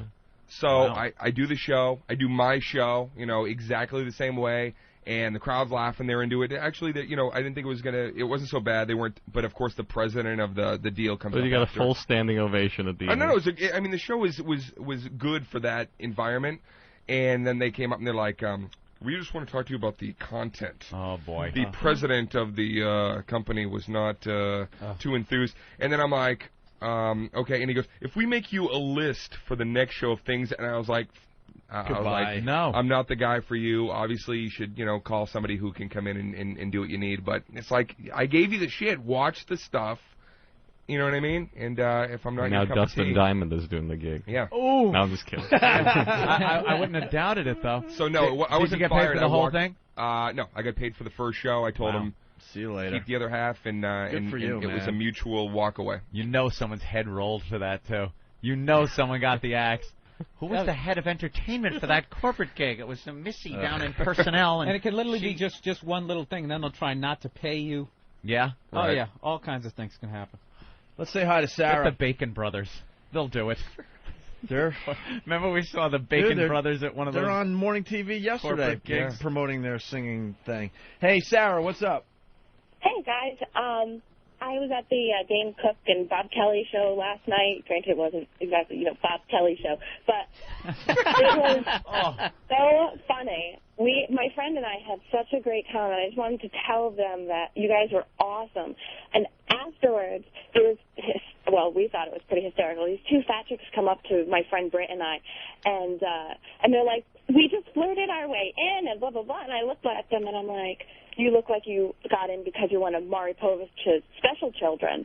Not because you flirted your way. Flirted their way in? What, to the Yeah. backstage or whatever? Yeah, that's what they were telling us. And it was pretty funny. And also, Dane Cook signed my friend's boobs. And Bob Kelly did too. Oh, very nice. Sounds like a great night for everybody. Everyone We had had fun. so much fun, but we have to say, like, my friend and I, like, we felt kind of bad because, you know, Dane Cook was, like, leaving in, like, a limo or a town car or whatever, and Bob Kelly was getting in a minivan. I love it. I can't wait to get Bob on the phone. That's perfect. No, we're trying to get Bob on the phone, but I don't know. He's probably sleeping or whatever. So Well, he sprained his wrist closing that sliding door on the van. Yeah, Bob's not here, Sarah. Oh, okay. Well, I've been an ONA fan since you guys were on WNEW. My brother's got me hooked on you guys. I'm a huge fan. so much. Thank you. And I'm not an ugly chick that's a huge fan. Right. We'll meet you soon. Thank you, Sarah. Thank you, Sarah. Thanks All right, for coming down to the thanks show. so much, guys. All right. Yeah, I mean, Dane's killing. We're all going to tonight's show. I can't wait. Which one are you guys coming into, the first or the second? 11 o'clock show I'll be Nice. at. Cool. That's what I was told. Yeah. He said it's even better. if Late that's show's possible. always a little bit better. You know what I mean? Cause that, Late shows can be touch and go, though, because you got the audience, you know. Yeah. A little more boozed up. A little boozed up. You can handle that, though. It's all Some part of the comedians deal. can't handle that. Nah. Do we want to promote any of these other shows? Loyola College tomorrow night? That's a in Baltimore? private gig. All right. Yeah, October. What do we got? October 7th, Colorado Convention Center. That's a pretty big gig. That's a pretty big venue. Awesome. And then ME is Maine, right? Colby College. October 14th. Yep. In Waterville, Maine. Yep. And then the University of New Hampshire, October 15th. Sure. And the new CD's called UNH. Retaliation. Huh? UNH, yeah. UNH. You guys want to listen to the Martha Stewart thing real fast? Oh, Yeah, here's let's Bobby. Oh, Bobby's on. All right, Bob, what's up? You tell that bitch it wasn't a minivan. I got it to one of those little bike cabs. A bike cab. I'm not even kidding you. I had to take a fucking bike cab to the show last night. Are you kidding? There was no cabs at 6 o'clock, so I had to get this Polish dude on a bike. To pedal you down there? Yeah, and he looked. I would walk first. I asked him how much it was. He looked me up and down. He said 20. That's usually, what, 10? It's probably around 5. 5. Fans Poor guy saw was it? Saw him? sweating. You saw Bob Kelly? Yeah, I saw Bob Kelly getting pedaled by me on 42nd Street. Is that Nathaniel? Yeah. I saw him in the car. I was like, Nathaniel. He looked at me like, what the fuck are you doing? Yeah, you called out to me. You could have just pedaled by anonymously. But you thought it would be good to say hi. Bob, you couldn't get on that big 8-person circular bicycle that rides through Times Square that you want to fucking run over when I'm driving in the city? No, there was nothing. There was a brand new one, though. It was brand new. He said I was the first one ever on that bike. Who cares? You Hey, don't trying to ever dress want to it be up. seen in that thing. Well, what was I going to do, walk? Do you stop to listen to the guys play the spackle buckets, too? I'm sorry, I didn't have a limo pick me up at my 5-star hotel. You're not a fancy man. Hey, Bob, we learned a lot about you today, thanks to Dane Cook. You used to have very long hair. Oh, shit. Looking like, what did you say, Crystal Gale? Oh, yeah, he's great reference today. Crystal Gale. He had long, luxurious hair. You Remember that, called me Bobby? fucking Crystal Gale? I called you Crystal Gale, man. And you used to play the punch in the asshole game? Yeah, but that was... Dane invented that. He came up to me one time and just punched me in the asshole. And say, I almost shit my pants. And then you ran with it. And what do you do afterwards? I made that up. What do you say? That's after that? mine. I trademark it. I sell it on my website. You can buy a kit. The home game. Yeah, I used to have... But Dane, you had long hair too, man. Yeah, I had There's kind a of the picture- mullet thing going. There's a picture of you on the internet, bro. Me and you both at the same time had fun. We looked like Charlie's Angels. There was a time when the mullet wasn't the mullet. No, it wasn't. It was just It was a like haircut. It was a feather or whatever. Dennis Miller had that haircut Yeah. for a long time. That's what it was. And then it like turned into this mullet. Yeah. Where all of a sudden to have it was to be just some backwards cross-eyed hick at a car show or something. I got to say, though, Dane's hair was beautiful and conditioned. Mine was nappy and curly. I do say that Dane had better hair than me. Dane, you remember that time we picked up those 2 chicks at the beach? Oh, my... The witches? Oh, my... Me and Dane picked up 2 witches from Salem. And at the beach. But Dane was always a conservative type of kid, and I was always like the creepy, Right. I want to lick somebody's asshole. Like they had like knife scars on their face, Bobby's chicks, you know. Yeah. So we wind up going back, but I'm the one always the aggressor with the chicks, and Dane's kind of laid back, kind of always had a chick, and I'm the one, you know, banging broads all the time and talking about pussy. And we get back to their apartment in Salem, and it's this house has been there since 1702. And they're telling us, they take us in the basement and tell us about the witches, and I'm shitting my pants. We go back upstairs. They both get naked, start taking showers. Yeah. I'm frantic. Dane has the guitar in his hand. They come out naked. I'm like, dude, what the fuck are we going to do? He goes, Bobby, get your fucking shit together. And just starts playing a song on the guitar. He knows how to work it. Get the guitar out, start playing a little. But Bobby's like, they're doing spells in there, man. They're putting spells on us or something, dude. He was so concerned that they were trying to really put some kind How of... much coke had he done to paranoid himself up that much? Yeah, when it comes time to gameplay, Dane really is the quarterback. Get your shit together, faggot. How you girls doing? Do you ever hear this song? By Moody Blues? Witchy woman. Moody Blues. Yeah. This is Vixen's Edge of a Broken Heart. Did you tell him that you shit in a bucket? No. Oh, now we're getting the. See, now we're getting the. We're getting the dirt. We're getting the good stuff now. We're in the fucking tour. You can't shit on the tour bus. Yeah, you're not allowed to take craps on the tour bus. You're not allowed to shit on the tour bus whatsoever. That's good. We understand that rule. Yeah. And so I'm sitting there. I'm on my computer. Dane goes in the bathroom. He comes out. He goes, hey, dude, check this out. He has a brand new sterling silver toilet bowl, and it was so perfect, the shit, that I thought it was fake. There was no like You mean the little wastebasket? little... He showed you the wastebasket. Yeah, I had the wastebasket, Bobby. It was whatever. Barry, shut your face. You're not my manager, all right? Shut your mouth. Well, you did say If that. you let him on the microphone again, I'll come down there right now and punch him right in one tooth. Hey, it was a wastebasket, buddy. Listen, people are listening. I could do something for you. You're going to be a big star. You're going to be a big star. You broke your knee. This is going to put you on the map, buddy. I'm thinking if we could dislocate your shoulder on 4002, I could get you on Carson Daly. God, that's how it works, though. All right, so the shit in the wastebasket. It was you know my weak stomach. Yeah. I didn't think it was real. I thought he was no. fucking with me, but then I look in again, and I just saw a shit drip. And then his face, Bobby gets that face when he's like, he wants to puke, but he starts getting that, like, body in a river for 3 days look. You know, it's just like, floated. His eyes look like a shark. They just, like, turn black and glazy. Who shits in a bucket? Well, you Dean got Cook it. does. Not on the bus. What a great rule that is, though, because once someone shits on that bus, it's over. Well, these guys... Anthony, I agree with that when you're doing 85 down some highway, but when you're parked next to the college and there's 98 toilets 5 feet away from you, there's no need to shit in the bus. These guys locked me in my... I know you guys locked me in the back room one night. I had the back room is like a little sliding door, and the bus was so dry that I bought one of those humidifiers.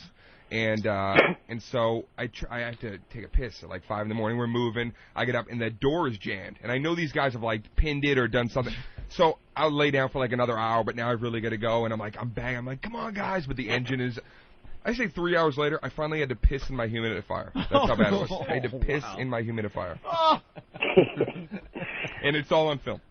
I hope you threw it away after that. Yeah. The bus driver, what was his name again, Dane? Brian. Oh, this guy, I love this. This guy was the biggest creep. I would wake up in the middle of the night and just go sit with him. Like 2 weeks into the tour, he starts yelling at me. He goes, what the fuck kind of tour is this? The fuck? There's no alcohol. There's no fucking drugs. You guys aren't fucking whores. What the fuck is you playing Xbox, you fucking bunch of faggots? Wow, what was wrong with that guy? I don't know, dude. He just was... He had driven, like, everybody. Like Usher and like all these, Which huge... means he gets the pussy that they don't want to fuck. Right. By the way, if Jimmy was here, he would have called out that Bob's story had no ending. had no nothing. Well, apparently you just did. Thanks. No, I was just saying if Jimmy was here, he would have done Well, it. we were all looking around the studio uncomfortable. I didn't point it out. I pointed out that Jimmy would have pointed it out. But you, by doing that, you pointed it out. Not at all. You need like a little sound bite of Jimmy just being like, nothing. Shut up. You got nothing. Let it sit. Good story, fat bro. All right, Bob, I guess we're going to let you go. Yeah, they're telling us you got to go. Yeah. Oh, yeah. You guys going tonight, right? Yeah. All right, cool. Well, you know, the show's going to be great tonight. It's probably just going to be just as good as next week at Stress Factory in New Jersey, where I'm headlining the 22nd to 25th. Nice slipping. I'll see you guys later. Take it easy. We'll see you tonight at the 11 o'clock Take care. show. Don't dislocate a toe at this show. Bob Kelly, everyone. Do we have time to try this Martha Stewart thing? Yeah, a little bit. Why don't we Finish try up it? with What it. is she doing? She's rapping with P. Diddy. Yeah. She's got some show that's like The Apprentice, only okay. she's hosting it. Mhm. Yeah, something like that. Yes, Than? Yes, Than? Than knows. I think she also has just sort of a talk craft show. Is that it? Is that what Apprentice it's for? thing. Yeah. Oh, okay. Right. And No. she was wearing an M. Diddy belt buckle while this was going on. Oh, my God. M. Diddy diamond belt buckle. She's M. Diddy. And P. Diddy was there to help her out with some slang and language. It's Miss Martha from Jersey City. I'll bake you a cake and make your crib look pretty. Mm-hmm. I get mad respect like my I man, can't Big Diddy. I can't look at I got the anybody. heaters running out of breath, like when he ran the city. Keep going. They thought they could stop no. me, but they must be silly. Silly. I got my ankle bracelet off. Now I'm free like Willie. Yeah. It's the Kmart Queen, so I know you feel me. They gave me love on the inside. That's why they call me M. Diddy. M. Diddy, baby. Oh. Oh, no. Don't clap. Oh, my God. Wow. I can't look at anybody. I can't look at any of you. Oh, no. Told you, they're in the winger era. Have you ever been so embarrassed for somebody that you don't want to make eye contact with anybody lest they share that embarrassment and you have to acknowledge it? Oh. What was worse, her rapping or his, like... Yeah. That's right. Yeah, that's it. Uh-huh. Yeah. That's going to get him the cred he needs. Bad boy. Yeah. Aha, the M. Diddy. Yeah. Yeah. Oh. Yeah. That hurt. I don't like when things like that hurt. Well, then Diddy it teaches... did. Pain. Starts teaching Martha Stewart some rap songs. Oh, Rochester. I'm here with my bro Diddy, and I'm so excited because he's going to teach me how to rap. Now, I just want you to notice, Wes, what are the security guards doing? PB&J's. Oh, they're eating. See, they took me out. That is so great. Well, first of all, what I really want to know is, what are the meanings of, like, these few words, okay? Cheddar. Little 101. Is cheddar cheese? No. Oh, my God. Okay. I don't get the slang. Cheddar's money. Cheese. Oh. Cheddar. Okay. Cheddar's money. Okay, shorty. Okay. I have no idea. I mean, you're I'm Tolly. You're totally, your daughter. Oh, I've my seen your God. daughter. Yeah. You know, I would call her a shorty. Because she's like 6 feet tall? No. She's young, pretty thing. Oh, okay. Oh, okay. Yeah, she's a shorty. Oh, What I'm about Tolly. nigga? Yeah. What does that mean? She's going to get booked on P. Diddy's Bad Boys at Comedy. She'll be the next person to eat their balls on that show. Tolly, see? Yeah. Flossing. Which is? What you're doing right now with that $8 million piece of ice around your neck. That's flossing. Benjamins. Which you make a lot of. That's $100 bills. That's money. Oh, Benjamin Franklin. Yeah, yes. It means okay. money. I got Flossing the has to tie-in. do with not flossing your teeth. No, it's flossing is just over the top. So Okay. it's just... This needs white guy voice. And then ballin'. Wow. I mean, I know what ballin' is. And you know she's pretending to be that stupid. So, what is it to rap? Oh, okay. Balling to rap is living life to the fullest. It's just, you know, okay. you work Having a hard. ball. Work Having hard, a you ball. play. There you go. Work Okay. hard, you play hard. Ooh. Wow, that is harsh. What is he doing? Diddy in glad bags. Just a line. He's got his own Ziploc line coming out. The Diddy Zip. Keeps all your food chill. With a Keeps fragrance. it fresh, yo. Keeps it all fresh on the DL. Fresh. Wow. That is horrible. Biggie should come back from the dead and shoot him. He's going to be trying. Yeah. He's They should come back from the dead and sit on him. Just kill it. There is no reason that he should be hanging out with Martha. Wow. How bad? What happened? What happened to the rap world? Thank God there's a few guys out there killing each other to keep the whole thing real. Because the pioneers, or the guys that were in there pretty early, they've just all turned into nothing. Yeah, I Kizzle. I'll tee off. I'll golf with you. Make sure you buy a Dodge. All those guys. It's so embarrassing. See what they were doing a while back. Oh, we're in the countdown. We're done with the boy. show today. Brian in Dallas, real fast. Yeah, hey, I was just wondering when Dane's going to come down here to the Improv and when the Tourgasm DVD comes out. Dallas? Yeah. Be around Dallas All sometime? right, man. We're putting a big retaliation tour together. Hopefully it'll start sometime into the fall. And as far as Tourgasm, we're editing it together, and we'll see. It'll be done when it's done. It's going to take a little while. I don't think he's going to be playing the Improv anytime soon. You know where the Cowboys play football? You might want to look for him there. They just added 3 shows. Yeah, they did. Yeah, 2 shows. All right, Brian. Thanks, guys. Well, we're running out of show here. Dane, this was a pleasure, man. Thank you so much for coming by. Absolutely. Yeah. Finally. We've had you on the phone a few times, but in studio, it's great. Much gooder. We'll be at the show tonight, and, of course, everyone should look for Retaliation in their old record stores, CD and DVD, right? Yes. Anything else we want to promote there, Barry? No. We did good. We did good for you, right, Barry? Thank you so much. I love you guys. Good. It's been a long time. We haven't seen Barry in a few years. Stars. Yeah. We'll do some things with Barry in the coming months. You never know. And, of course, Bill Burr sitting in for Jim Norton. Bravo, Bill. Good job. Yeah, we had a lot of fun with Bill the last couple of days. You're going to do the whole week next week? Yeah.